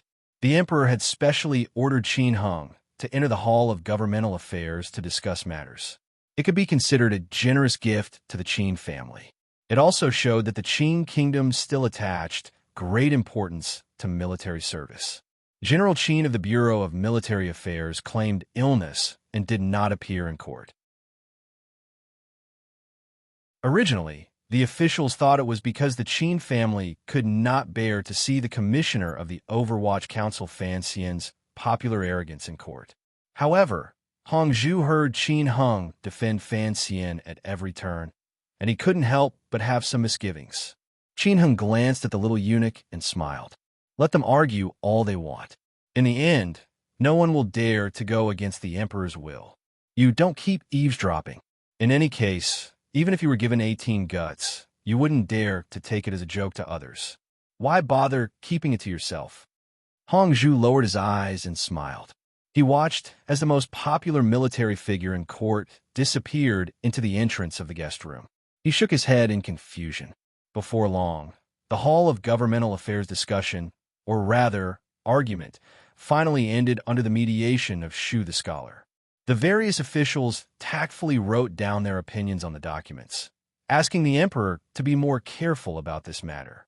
After all, although the 5 officials who had fallen from their horses were not of high rank, they were all old people in the capital. As the saying went, all things grieved for their own kind.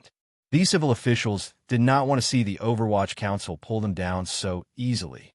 Thus, Hong Zhu carried the documents again and lifted his light blue palace robes to his waist. Using his sleeves to cover the documents, he stood on his tiptoes, arched his buttocks, and jogged toward the palace. From the temporary residence of the Hall of Governmental Affairs to the royal study in the palace, it was all under the clouds. In everyone's eyes, under the protection of the palace guards, there was no need to worry that someone would harm the Qin kingdom's most important documents. Hong Zhu was particularly pleased as he ran. Along the way, there were a few serving girls who greeted him with affectionate and gentle voices, but he had no time to pay attention to them. He also ignored the fawning gazes of the little eunuchs. Running outside the royal study, Hong Zhu calmed his breathing and pushed open the door with his eyes lowered. He carefully and gently placed the documents under the desk. The Emperor, who had been frowning as he read the memorials from the south, picked one up and read it. His frown grew tighter. His thin lips suddenly opened, and he said in a cold voice, "These mediocre people. Shu only knows how to laugh.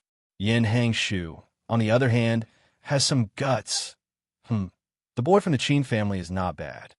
Hong Zhu did not dare listen to these thunderous words of the emperor.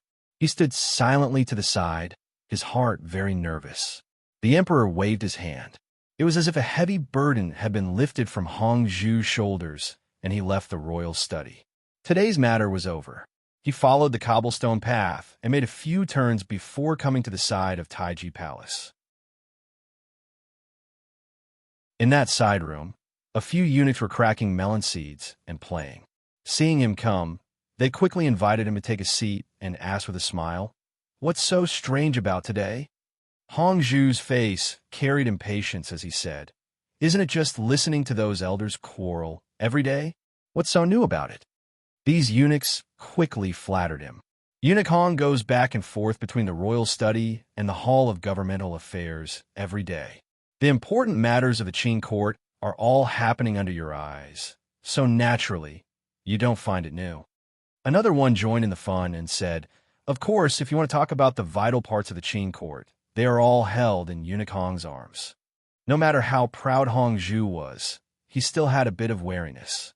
He quickly put on a serious expression and said, "What nonsense are you saying? I am nothing more than a servant." The eunuch chuckled and said, "Other than the emperor, all of the Qing officials and gentry are servants. Eunuch Hong, you don't know, but your name is spread far and wide. Even when I'm outside buying cloth for the palace, when others hear that I'm on good terms with you, they all look at me in a different light. Everyone says that in Jingdo, other than Sir Fan Jr. in the minister's manor, there is only you, Eunuch Hong." Hong Zhu stretched out his hand and smoothed a strand of hair on his forehead. He smiled and didn't say anything. Although he knew that he and the world-shaking Sir Fan Jr. were not on the same level, everyone loved to hear flattery, particularly when he was mentioned in the same breath as that person. It was hard not to feel proud in his heart. Just at that moment, a shadow walked past the door of the side hall. The eunuchs quickly shut their mouths. Hong Zhu's heart also trembled. He saw clearly that it was Eunuch Dai of Lady Shu's palace. Although he had accepted the task of holding documents, in terms of rank, he was far from Eunuch Dai's. Only when Eunuch Dai had walked far away did a young eunuch spit on the ground. Seeming to feel that the silence just now was somewhat degrading, he hatefully said, "This Eunuch Dai is no longer the same as he was in the past. Fortunately, I didn't come to my senses earlier. Why should we pay attention to him when he is in such dire straits?" Hong Zhu's heart jumped and he asked, "What happened to Eunuch Dai?" The young eunuch's eyebrows danced as he said, "A few days ago, the imperial censor accused Sir Fan Jr. and pulled out Eunuch Dai. Although in the end, the emperor beat the imperial censor with a rod, Eunuch Dai was also punished. Now I hear that not only has the emperor taken away Eunuch Dai's task of announcing imperial edicts, but even Lady Shu is preparing to kick him out of the palace." To the side, another person said to Hong Zhu in a fawning manner, "Back when Eunuch Dai was popular, he beat and scolded us of the lower ranks. Now that he has lost power, who would want to pay attention to him? He is like an autumn leaf that has fallen into the mud. How can he compare to a fresh branch like Eunuch Hong?" Hong Zhu listened to these fawning words that were becoming more and more unbearable and vulgar. He furrowed his brows and casually said a few words before quickly walking out of the side hall. He hurried along the palace's giant pillars and finally saw Eunuch Dai's somewhat dispirited figure in front of the stone door leading into the rear palace. He quickly ran forward and said in a fawning manner, "Eunuch Dai, I saw you from afar. I quickly came to pay my respects." Eunuch Dai glanced at him with surprise. Recently, it was rare for the little bastards in the palace to be as courteous as this person. He knew that Hong Zhu had been working in the royal study and was gradually becoming popular, so he found it increasingly strange. Hong Zhu did not say what was going on. He only skillfully fed each word of compliment to the other's heart, making Eunuch Dai very happy. Only then did they part. Watching eunuch Dai disappear into the depths of the rear palace, the young Hongzhu revealed a pleased smile at the corners of his lips. Everyone else thought that eunuch Dai would lose power, but Hongzhu did not think so. Since eunuch Dai had connections to Sir Fan Jr. outside the palace, he would certainly stand up again. Hongzhu, this young eunuch, did not have much confidence in eunuch Dai, but he had incomparable confidence in Commissioner Fan. Recently, he had been able to hear the discussions between the royal study and the Hall of Governmental Affairs every day. He knew just how popular Sir Fan Jr. was. The first bureau of the Overwatch Council had arrested 5 officials within 10 days. The Emperor had maintained a neutral stance. No matter how strong the opinions of the Hall of Governmental Affairs were, or how strong the backlash was, they were unable to touch Commissioner Fan at all. 10 days and 5 officials. Although they were all 3rd level and below officials. As a eunuch deep in the palace, Hongzhu knew very well what kind of boldness Sir Fan Jr. needed to make such a big ruckus. He also knew what kind of backer stood behind him. He was often in the royal study and knew very well that this backer was the Emperor of Qin Kingdom. Hongzhu touched the acne by the side of his lips that was about to burst out. He was incomparably envious of the Sir Fan Jr. outside the palace, who was the center of attention. They were both young people. How could the difference in their lives be so great? If he could use eunuch Dai's connection to attach himself to Sir Fan Jr.'s side, that would be wonderful. The fall of the Imperial Astronomer, Ministry of Appointments, and 5 officials in a row caused the darkness of the Overwatch Council to once again envelop Jingdo. However, the people of Jingdo did not care much about these things. In any case, the unlucky ones were all officials. What did it have to do with them? In officialdom, the evaluation of the first bureau of the Overwatch Council leaned toward the negative side. Other than feeling that it hurt its own kind, there was more that it did not understand. No official could understand why the young Commissioner Fan would make a move against these seemingly unremarkable officials. Other than a very small number of people, no one knew that these fallen officials were all important pawns in the second prince's secret system. Many people thought Fan Xian was taking revenge. He was angry at the imperial censor's collective complaints. However, he was hindered by the emperor's strict edict and could not act against the imperial censorate. Thus, like a rash man who had been provoked, he held a 7-caddy butcher's knife and roared on the long street. He cut down anyone he met, particularly young children who had no power to protect themselves, to vent the gloom in his heart. However, Commissioner Fan Xian, from his behavior in the past 2 years in the capital, should not be such an impulsive and brainless person. Fan Xian sat in Xinfeng restaurant with a smile. In his right hand, he held a pair of chopsticks and stirred the red noodles, which were covered in meat sauce and tempting saliva. In his left hand, he held the case files that Mutai had presented to him. These cases had been investigated very quickly. He had prepared well, and the first bureau's evidence was very solid. It seemed that even if he were to send them to the Supreme Court or the Ministry of Justice, there would be no problem. Before he began this operation, of course, he had first asked his father and the old cripple. The 2 old foxes had expressed their silence, and so Fan Xian knew their attitude. This was something that had to be done. He had to make the second prince feel pain. He had to make him more cautious when listening to Xinyang in the future. At the same time, it would save him some trouble. However, the second prince's reaction surprised Fan Xian. After He Zhongwei had been chased out of the manor, he did not send anyone else to ask for peace. Presumably, the prince's dignity and self-restraint made him stop any further contact. However, the other party also did not launch a counterattack. There was something strange about this matter. What kind of place is Wangwei Restaurant? Fan Xian asked curiously.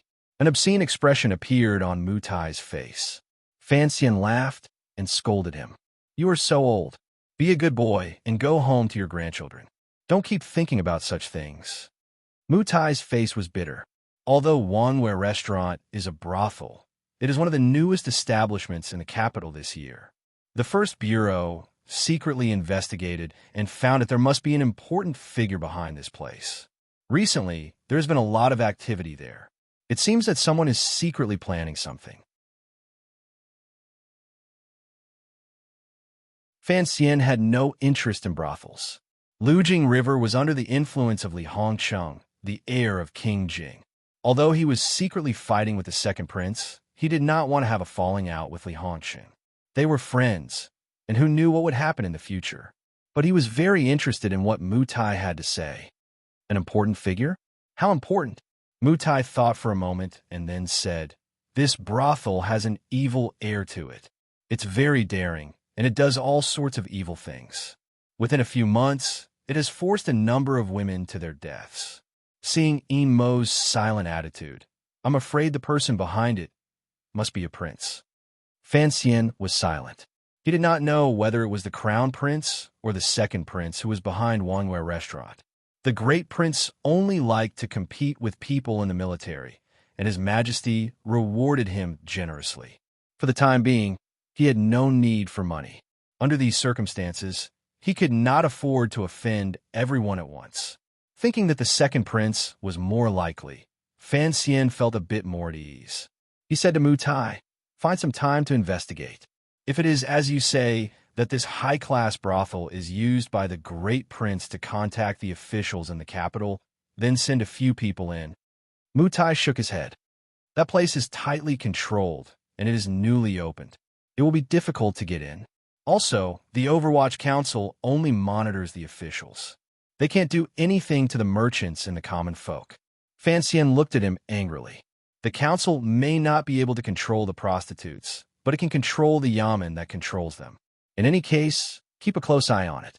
There was something he did not say to Mu Tai Ming. The second prince was too modest and quiet.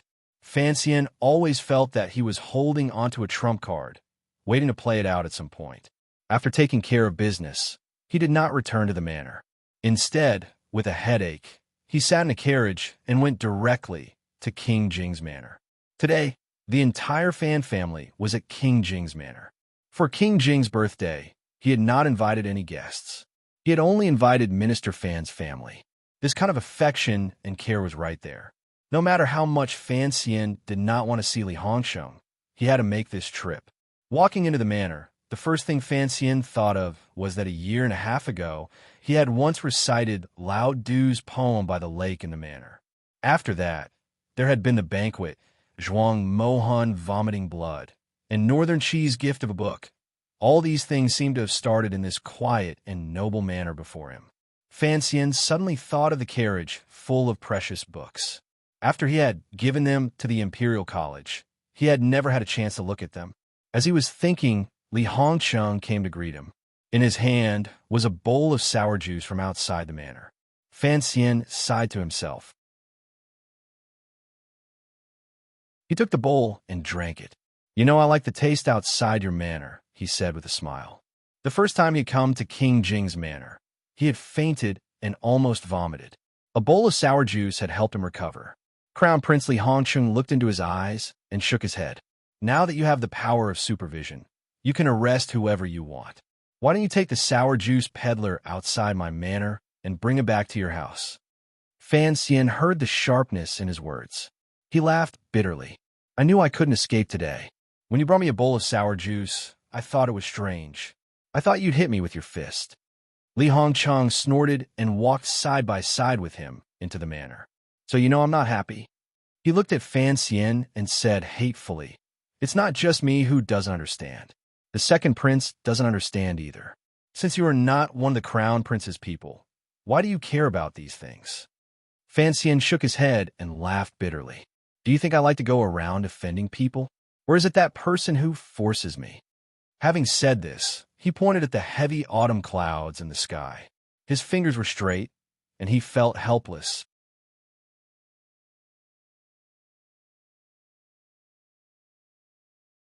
Chapter 278. "I'm an idiot?" Crown Prince Jing looked into Fan Xian's eyes seriously. "Please tell me that I really am an idiot." Fan Xian did as he asked and said seriously, "I think in some ways, you really are an idiot." Li Hongcheng was talking about Fan Xian's finger pointing up at the sky. Fan Xian was talking about the prince's insistence on participating in the prince's battle for power. The autumn grass in the manor was neat and tidy. It did not give off a poignant feeling. On the contrary, It was like a yellowish blanket spread out on both sides of the road. Fan Xian knew that this was what King Jing, who loved gardening, worked hard every day. He pointed at the grass and said, "Look, this is life." Li Hongsheng laughed mockingly. "If you are willing to tend the garden at home every day, I will have the second prince give you a few thousand mu of land in Jiangnan." Fan Xian shook his head in distress. "I told you, these recent events were not my idea. You didn't believe me." Li Hongsheng had a warm and sunny face, but at this moment, he was shocked by this news until his brows gradually furrowed. If the recent movements in the court were not Fan Xian's viciousness, but the emperor's secret plans, then this matter could not be good. Was the emperor no longer as fond of the second prince as he was in the beginning? Fan Xian glanced at him. "Of course, I have my own selfish motives. You should know that I have no good feelings toward the second prince." Li Hongsheng furrowed his brows. "Ever since you entered the capital, the second prince and I have been kind to you. Of course, we can't say we were wholeheartedly, but we were at least closer than we were to the Eastern Palace." Fan Xian laughed coldly and didn't say anything. The two of them walked side by side into the manor. They did not go straight to the back garden. King Jing's birthday banquet had not yet begun. Walking into the prince's secret study, Fan Xian sat by the table. There was a glimmer of coldness between his brows as he stared at Li Hongsheng. The servant who had brought the tea had left, leaving only the two of them in the study. Polite? Having the imperial censorate act against me is polite? Li Hongsheng was slightly startled. He smiled bitterly and said, "The imperial censorate, that was my aunt's idea. You know why? Who told you to start investigating my aunt and the second prince as soon as you returned to the capital?" Fan Xian did not bring up the matter of Nilan Mountain. Instead, he shook his head and said, "As I said earlier, I have my own selfish motives. You should also understand why I want to investigate the eldest princess and the second prince. All the money in the palace treasury has been taken by the two of them. You want me to take over an empty shell next year?" Li Hongsheng said, "No matter what, you are the eldest princess' son-in-law. She only has one girl, Wanner. Would she really force you into a dead end? Let's take a step back. It's always good for everyone to live in peace. It's fine to take a step back." Fan Xian looked at him and said seriously, "I'm just worried about you. I know that the reason you stand on the second prince's side is because you think that if he becomes emperor in the future, he will be more successful than the one in the Eastern Palace. His temperament seems gentle and kind, so you think that the manor will be more comfortable after he takes over. But have you ever thought that if he really becomes the emperor, won't he remember these things?" Li Hongsheng smiled and said, "It's a good thing that it came from your mouth. Otherwise, others would think it was a clumsy attempt to sow discord." Fan Xian waved his hand and said, "This is serious talk. Just treat it as me being meddlesome. In the spring, I told you by the Lu Jing River that you shouldn't get involved in these things." He looked into Li Hongqing's eyes and said, "I know what you've done. But because of your status as King Jing, even if you have thousands of women at your command, you don't have a single soldier. It's not that I'm being arrogant, but the power you have is less than mine. How can you travel among these princes as you wish?" Without waiting for Li Hongqing's reply, Fan Xian stood up and said seriously, "What I'm saying is actually a bit narcissistic. Perhaps you laugh at me in your heart, but since the emperor has already been moved, I don't think the second prince will have many good days in the future. If you can keep your distance, keep it that way." He patted Li Hongqing's shoulder and said sincerely, "I'm not saying this for anything else. It's just for Rorwo." Li Hongsheng was silent. Although his face was expressionless, his heart was moved. After a moment, he said quietly, "You don't understand the second prince. He was forced to do this. Besides, he and I are friends. I can't let go." Fan Xian shook his head and didn't say anything. King Jing's birthday banquet began. There was a large, round table with flowers and all kinds of expensive dishes. King Jing sat at the head of the table. His long beard floated in the wind, and he was dressed like a wealthy merchant. He didn't look like a prince, nor did he look like a gardener. Instead, he looked like a salt merchant in Jiangnan who was bored and worried about being rich. Seeing his son walk in with Fan Xian, King Jing laughed and waved for Fan Xian to come over. He said, "Sit next to me." Fan Xian was most afraid of King Jing's swearing, so he sat down with a bitter face. He turned his head and saw Wan was sitting next to him, giggling and looking at him. His sister sat next to Wan, her face calm. Thinking of how he had shamelessly used Ruo's name to temporarily appease Li Hongsheng, Fan Xian despised himself from the depths of his bones. He raised his cup to King Jing, and then to his father and Lady Lu, who were sitting across from him. Only then did he accept his punishment for being late. There was no one else at the birthday banquet, just the Li and Fan families. But with the elders at the table, both the Crown Prince and Fan Xian couldn't help but be a bit reserved. The sumptuous banquet was tasteless. After 3 rounds of wine, King Jing was a bit unhappy. He picked up the wine pot and said to Fan Xian, "How do you manage your children at home? With you here, Fan Xian and the others don't dare to say anything." Fan Xian picked up a silky deer tail and chewed on it. He said slowly, "It's better than you. At least I won't curse in front of my children." Aleph *CKU. King Jing wiped the wine off his chin and scolded, "Don't speak ill of me in front of my daughter." Princess Jing died young. There were still a few concubines in the house, but they didn't have the right to sit at the banquet table. Princess Rojia and Crown Prince Li Hongsheng sat to his right.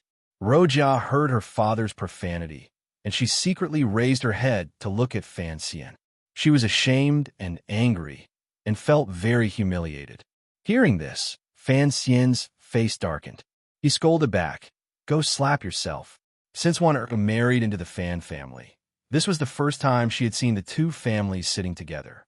Seeing that the 2 elders didn't seem appropriate, she quickly pulled on Fan Xian's sleeve.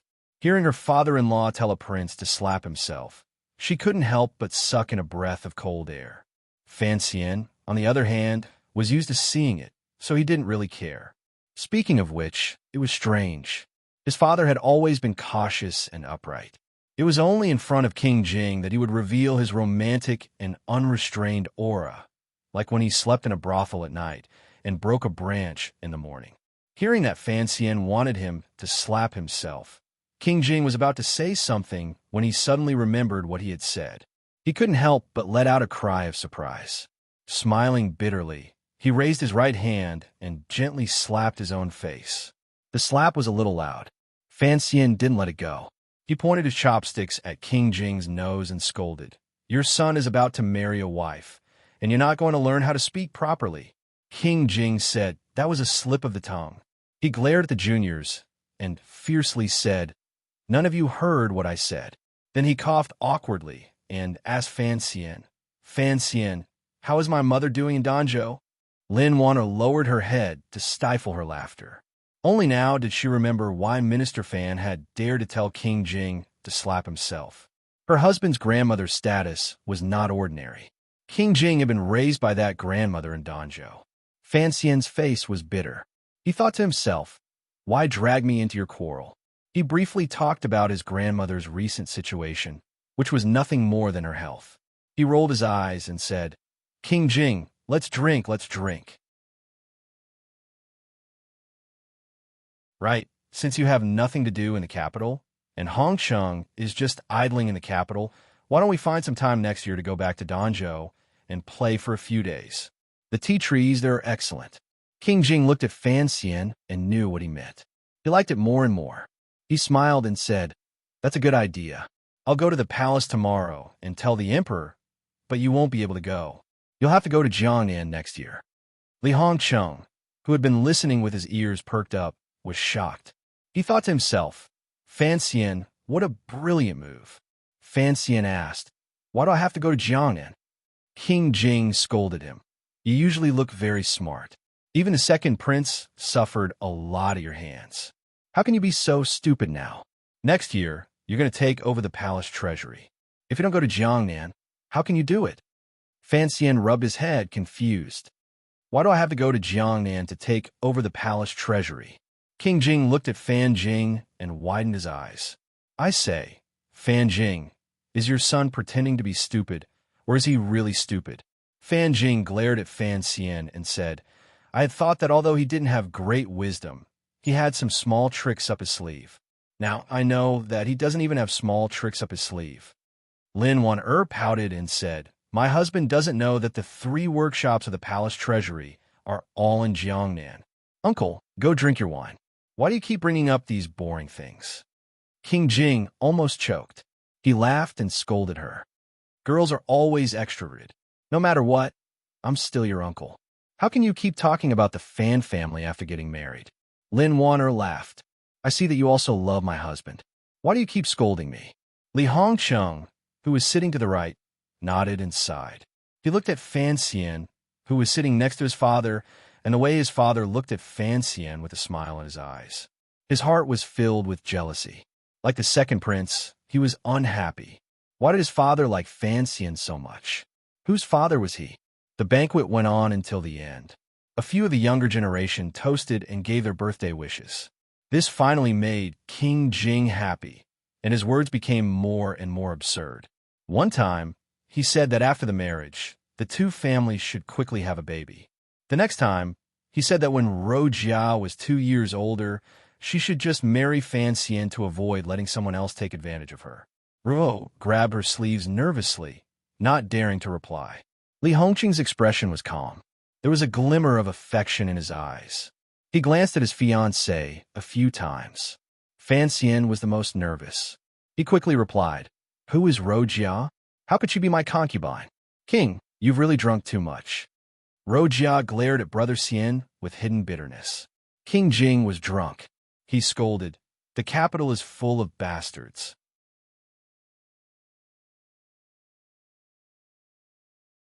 How can I be at ease if they marry someone else? Who are they? Aren't they my daughters? Are they not good enough for you?" He turned his head to Wan Chin'er. "Do you have any objections?" Lin Wan'er smiled. "I don't have any objections. As long as you can persuade the Empress Dowager, this matter is settled." As soon as King Jing heard the word Empress Dowager, he sobered up. He remembered that his mother would not allow Fan Xian to marry both of his granddaughters at the same time. He couldn't help but curse. We have to think of something. Rojia's temperament is too weak. Damn it, not marrying Fan Xian? Wouldn't that be giving Zikong to the woman in the north? It's not worth it. Not worth it. Fan Xian is so beautiful. It's not worth it to let the tigress in the north take advantage.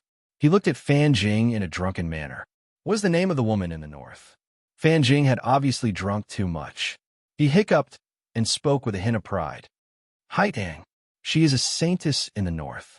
She is the last disciple of Imperial Advisor Ku He. I don't know why she has taken a fancy to my good-for-nothing son. Although he said good-for-nothing, it was clear that the old man was very proud of himself. As soon as he said this, everyone at the table began to laugh. Even Lady Lu, who had been silent all this time, couldn't help but cover her mouth. Fan Xizha and Li Hongqing laughed the most. Fan Xian was the saddest person at the table. He had not expected his father to be so unrestrained after getting drunk. He had also not expected his father to remember Haitang's name. Fan Xian felt a slight pain in his forearm, but his expression did not change. He gently grabbed Wan Er's hand and raised his cup with his left hand. He smiled warmly. "Drink, drink." There was another burst of laughter at the table. Even Ruo, who had been inexplicably uneasy, began to laugh. "That Haitang." King Jing suddenly spoke. "I'm afraid she is no longer Ku He's last disciple." Fan Xian had been nervous when he heard the name Haitang, but after hearing the last sentence, he knew that the things he had arranged had finally begun. The news had already begun to spread to the capital. Fan Jing nodded and revealed a puzzled expression. "That is strange. That Haitang." He looked at his son and continued. "It is said that she is a genius. She is the youngest superior 9th-level master in history. The people of Northern Qi say that she is a Tianmai being with a disciple like that. What could Ku He not be satisfied with? He actually wants to open up his own sect and take on another disciple." Crown Prince Li Hongcheng also knew about this. He frowned. Could it be a conspiracy by Northern Qi? King Jing scolded him. "Conspiracy, my ass. Taking a disciple is a conspiracy. But is Ku He having a meal also a conspiracy? Don't think about these things every day. Be careful that you don't tire yourself out. You're a grown man, and yet you don't have any prospects. Li Hongcheng went off to make a fortune in silence. Fan Xizha stood to the side and touched his cup with him with deep sorrow. Fan Jing couldn't bear to watch King Jing lecture his son. Although it cannot be a conspiracy, it is indeed strange. After Ku, he went into seclusion for a few months. He suddenly said that he understood the will of heaven and wanted to take on 2 new female disciples. He also said something about a blessing from heaven. This is really strange. King Jing slowly drained his cup of wine. With a serious expression, he said, "The 4 great grandmasters are the top figures in the world. Of the 3 we know, Yi Luyan is a free and easy person who doesn't take on disciples. Although Sigu Jian took on few disciples, the sword hut opened, and this created many 9th-level masters in Dongyi. Imperial advisor Ku He took on 4 disciples, and each one of them was a stunning talent." Fan Xian thought of Lang Tiao's soul-devouring curved knife and couldn't help but gently nod his head. King Jing continued to frown and said, "But these 3 great grandmasters have not opened their doors for many years. At this time, Kui suddenly wants to take on a disciple. This is truly a major event in the world. Although people like us do not care, for the martial cultivators of the world, this is a great opportunity. If they can become Ku He's disciple, not only will their martial arts improve, but they will also be able to form a good relationship with Tianyi Dao." He sighed and said, "If they can get closer to Ku He's faction through taking on a disciple, I think the rulers of the world will be very willing." Fan Xian showed a curious expression and asked, "Ku He is, after all, the imperial advisor of Northern Qi. If he wants to take on disciples, he must be looking for people in Northern Qi. What does this have to do with the kingdom of Qing?" Fan Jing looked at his son and said, "This time, imperial advisor Ku He has opened his doors. Everyone has a chance. Although he is the imperial advisor of Northern Qi, the position of a great grandmaster is very high. If any citizen of the kingdom of Qing has the opportunity to be his disciple, I think His Majesty would be happy to see it." Fan Xian nodded to show that he understood, but he was thinking about something else. He didn't know how Hai Tang had convinced the great grandmaster, but it seemed that this girl was more powerful than he had imagined. After the banquet, Lady Lu went to the back of the house to talk with the women. The young people went to the lakeside to drink in the wind, but Fan Xizha suddenly disappeared. In the garden that King Jing personally took care of, he and Minister Fan were lying on bamboo chairs, squinting at the grass in silence. Lately, Fan Xian has been a bit too aggressive. You should rein him in. King Jing's eyes were clear, and Minister Fan's face was calm.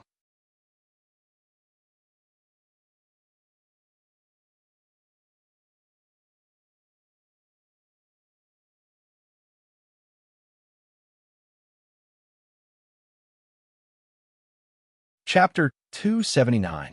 The sound of mahjong could be heard in the distance. The 2 old men looked at each other and shook their heads.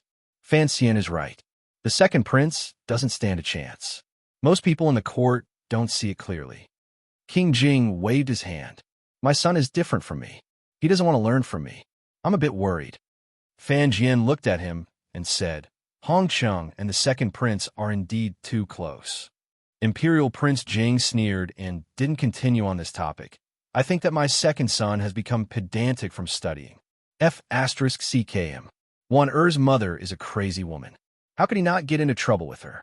My son is also an idiot. F***CKM. Fan Jian smiled. "You can't F***CK the second prince's mother. Lady Shu is the emperor's woman.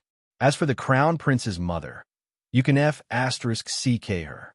I won't stop you." King Jing laughed out loud and scolded. "Hongqing's mother has been dead for so many years, but I guess she's waiting for me in the underworld. You old man, you're finally willing to talk dirty. You used to be in a brothel every day, so I thought you've changed." He patted the arm of the chair and looked around at the familiar scenery. He said, "Do you remember this house? That year in Chengwangfu, when we were young, our Tong grew up in this house. Mama raised Gidge and then me, but she didn't care about you, her own son. At that time, you were so dirty. Fan Jian thought of his childhood. At that time, King Sheng was the emperor's biological father. In reality, he was far inferior to the current King Jing. He was just a little prince without power or ambition. Although his family was a branch of the Fan clan, his mother came to the manor to take care of the children. It was still beneath her status, and she had to endure the cold words of many of the clan members. No one could have imagined that things would turn out like this. Fan Jian smiled and said, "I think Mother should be very proud in Danzhou right now to have raised so many of them. When the three of us fought, you and I always beat my brother, but we couldn't beat him," King Jing said coldly. King Jing said coldly, "Although it happened when he was still a child, you should know how ruthless he was." Fan Jian did not respond. King Jing dared to speak ill of his brother, but he did not dare to speak ill of the emperor. He smiled and said, "Chen Pingping was always on the emperor's side. The emperor is older than you, and Chen Pingping is stronger than me. Naturally, we could not defeat them." Imperial Prince Jing shook his head and said, "Yes, that's why I don't want to fight at all. I just want to be safe and sound. I also want my children and grandchildren to be safe." Fan Xian actually knew about the matter of investigating the second prince. However, the emperor lacked money, yet he sent the children to charge and break through enemy lines. His heart is too cruel. As the Minister of Revenue, Fan Jian of course knew about the state of the national treasury. He smiled bitterly and said, "It's not the emperor's fault. The emperor is really short of money. Money is needed everywhere. With the Empress Dowager on the throne, the emperor can't be too harsh on the eldest princess. If Fan Xian is willing to be the knife, then he must have some confidence. Although Chen Pingping's temper is becoming more and more strange, he won't let Fan Xian suffer. Let's not worry about this." King Jing looked at him. After a while, he breathed heavily and said, "You're still the same as before. You bury all your thoughts. You don't even want to tell me the truth." Fan Jian smiled and didn't say anything. After King Jing's birthday banquet ended, the Fan family took a few carriages back to the manor.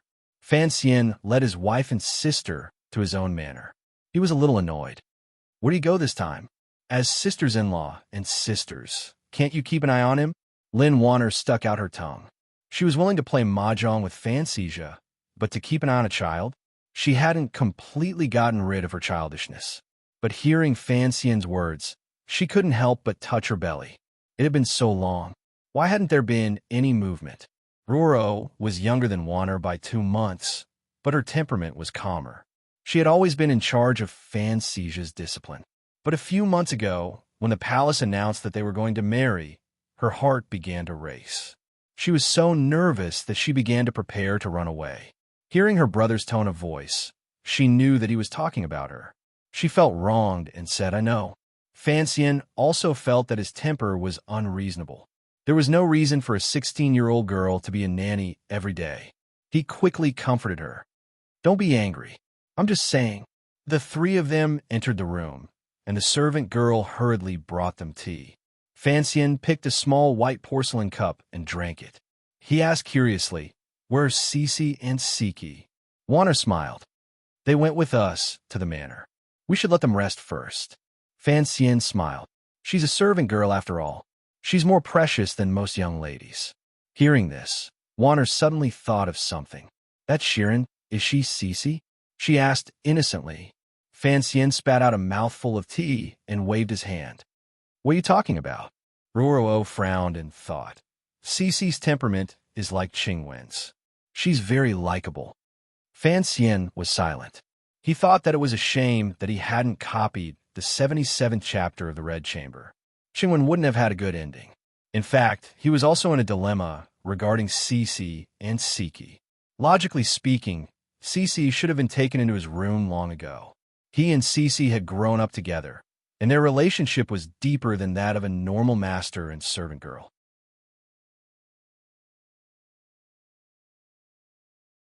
But if you wanted to take Cece, you would have to take Siki, who Wanner had brought with her. This was something Wanner had insisted on. Every time he thought about this, Fan Xian couldn't help but feel a sense of absurdity. But Perhaps he and Cece still had some emotional foundation, but with Siki Dam, it was the friendship they had had when they visited the courtyard at night, where they had been drugging each day. No matter how he looked at it, it was hard to imagine lying on the same bed with that girl. But Cece was getting on in years. If he didn't make a decision soon, it would be difficult for her to marry. Looking at Lin Wanner's confused face, Fan Xian pinched her cheeks. They were soft and felt very good. Putting this matter aside, he gave her a look. Wanner understood.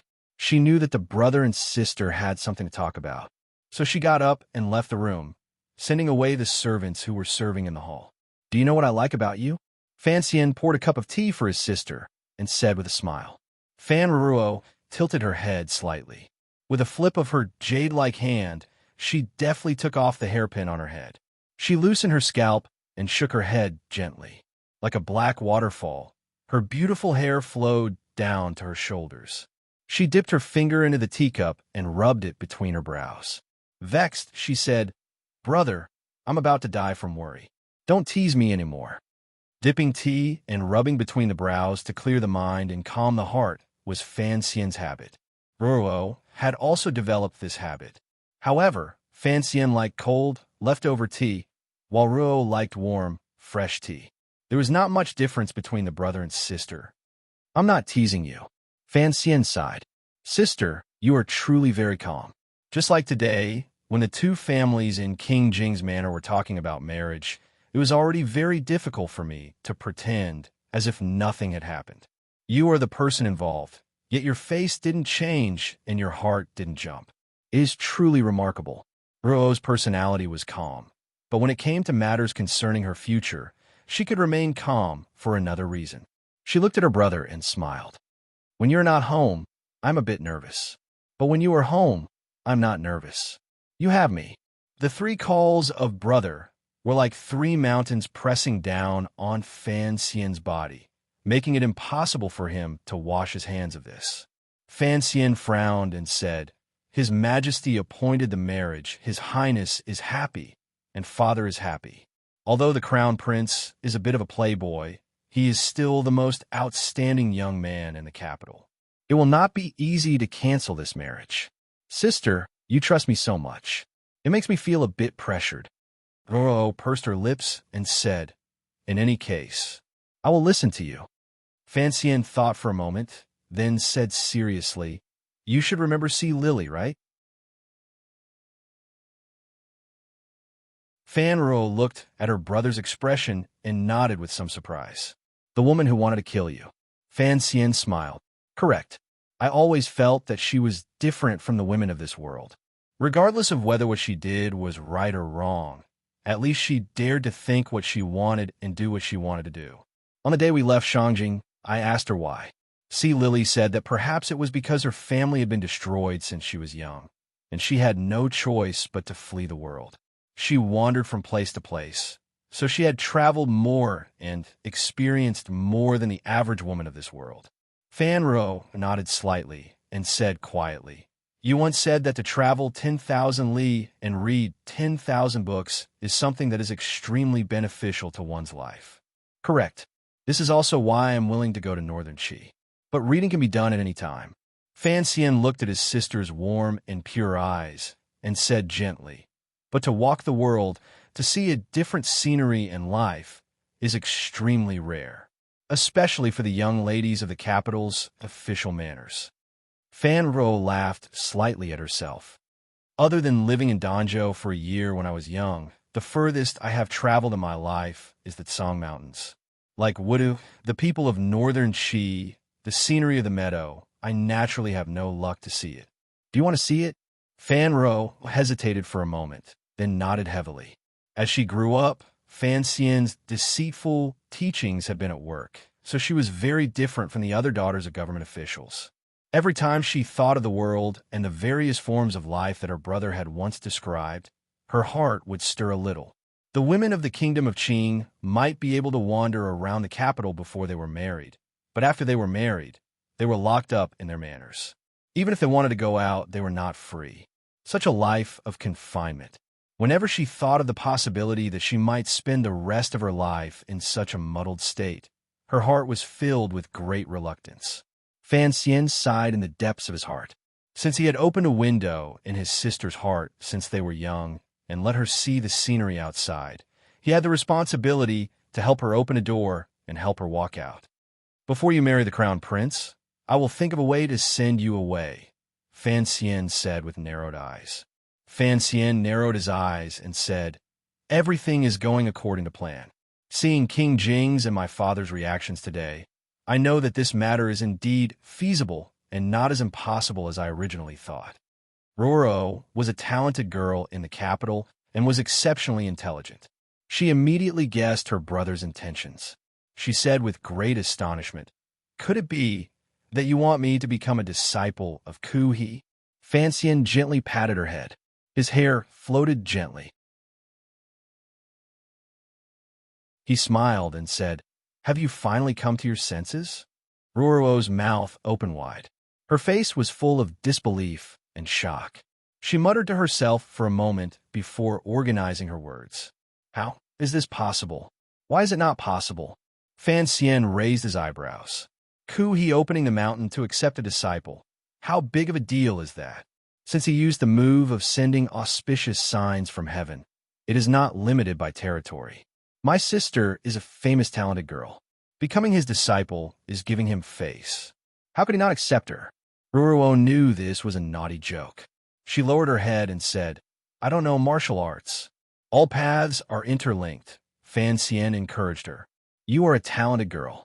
Not only can you write poetry, but you can also learn to fight quickly.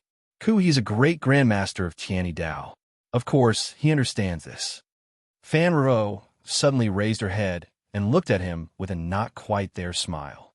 What about the auspicious signs from heaven? Fan Xian smiled and shook his head. Leave this matter to me. There is no such thing as auspicious signs in the world. In a few days, I will catch a fish in the kitchen at home and put a note in it. Fan Ruo's face still carried that faint smile. She asked this matter. I'm afraid you planned it in advance. Fan Xian paused. A moment later, he smiled bitterly and said, I won't hide it from you. When I was in Northern Qi, I began to arrange this matter. I just thought that if you were willing to marry Hong Chang, then there would be no need to continue. If you were not willing, then I had to do it this way. Northern Qi? Fan Ruo looked at him with a smile. It seems that the relationship between Haidang and you is indeed good. Fan Xian could no longer explain this matter. To be able to make a great grandmaster open the mountain to accept a disciple, this relationship was too shallow. Of course, it cannot be done. It was just that Fan Xian had paid a great price for this matter. Otherwise, how could he have made a great grandmaster act with him? But he did not want his sister to worry, so he did not say it clearly. Do you want to go to Northern Qi to study and travel? Studying abroad is very comfortable. Fan Xian asked his sister directly. Fan Ruo lowered her head and thought for a long time. It seemed that she was considering something important. She still did not nod.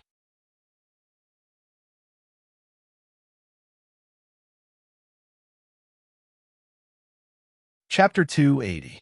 After a while, Ruo raised her head. Baloo was speechless. But what about father? Fan Xian frowned. I'll be filial in the capital. You can play for 2 years. But can you really break off the engagement like this? Fan Ruo still didn't believe it. Ku He's reputation is much greater than that of the Emperor of Northern Qi. Fan Xian smiled. Even the Emperor of the Kingdom of Qing will give him some face. Besides, if you become Ku He's disciple, you'll only delay the engagement for 2 years. It'll be easier to explain to King Jing's manner. Fan Ruo shook her head. It can't be that simple. Fan Xian bit his thin lip, feeling a headache coming on. Of course, he couldn't tell his sister about the crown prince and the politics of the court. She was cold on the outside, but warm on the inside. Once she heard that he was going to do so much for her breaking off the engagement, he was afraid that she would grit her teeth and marry him. The thing is, you're only 16, Fan Xian said righteously. 16? A little girl hasn't even matured yet, and you're getting married? This is blatant persecution. Fan Ruo's face went from snow white to bright red. She was so embarrassed that she punched him. How can a brother say that? She mumbled for a while, and then bravely retorted, Besides, when my sister-in-law married you, she wasn't even 16 yet, right? Fan Xian's eyes rolled back, and he almost fainted. Brother, actually, if I could really leave the capital and see the world, I would be very happy. Fan Ruo's eyes were filled with a longing for freedom. It's just, when I think of leaving your side, I feel a bit panicked and afraid. Fan Xian smiled. Silly child, before everyone learns to be truly independent, they will always be afraid, just like when we first learned to walk. Fan Ruo covered her mouth and laughed. Really? But I heard people in Danzhou say that when you were young, you learned to walk faster than anyone else. And as soon as you learned to walk, you started running everywhere. You weren't afraid at all. Fan Xian thought to himself, I'm a freak. Normal people can't learn. All right, I'm just asking for your opinion. Since you're willing, leave this matter to me. Fan Xian stroked his sister's head and said with concern, I will take care of it. You are the one and only Fan Xian's sister. Of course, you will become the one and only woman in this world. Fan Ro was touched and nodded, but she did not agree to anything. Suddenly, she thought of great Grandmaster Ku, he taking her as a disciple, and thought of Haitang. She thought of how her brother and that girl seemed to have something. She couldn't help but snicker. She rose to leave and said, Sister-in-law has something to give you. I'll call her in. Fan Xian paused and watched as his sister's figure disappeared through the door. Fan Ruo walked in the spacious and quiet back garden.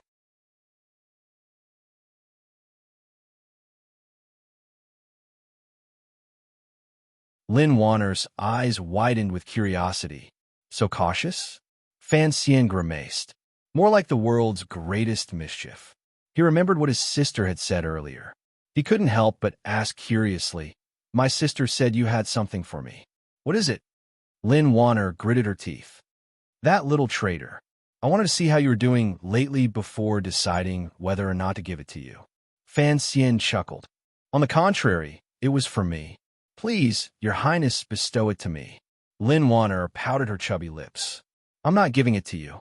An evil smile gradually rose on Fan Xian's face. His hands groped around her soft and fleshy waist, pulling, twisting, and kneading.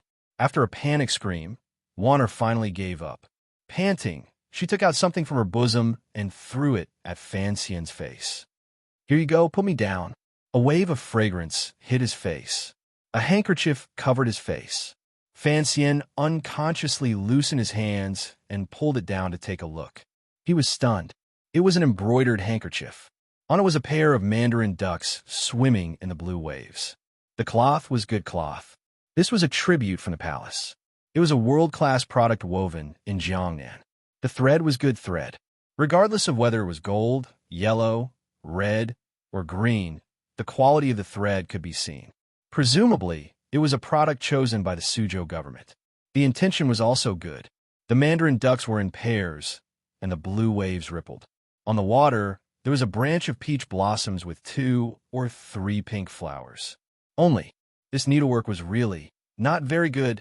He could only see the stitches jumping back and forth. Next to the thread were densely packed little holes. It was clear that the embroiderer had used countless stitches. Even so, the embroidered lines were still crooked and twisted. There was no sense of smoothness. This pair of mandarin ducks, which should have been peaceful, had been embroidered into a funny-looking water bird. The pink peach blossoms had been embroidered into a postmodern deconstructionist color ball. Fan Xian's eyes widened. He looked at the embroidered handkerchief. The blue waves were actually just a few lines of water. The embroidery was not bad. But why was it yellow thread? Was it embroidered with a yellow river waterbird ball? Enduring and enduring. Fan Xian looked again and again. Finally, he couldn't help but burst into a series of laughter. The laughter spread throughout the entire manor. Wanner, who knew her place, had long hidden in shame in her sister-in-law's room. But hearing this humiliating laughter, she was emboldened. Gathering her courage, she strode back into the room. With her hands on her hips, she extended her orchid fingers, pointed at Fan Xian's nose, and scolded, "You're not allowed to laugh." Fan Xian looked at his wife's puffed-up cheeks and laughed uncontrollably.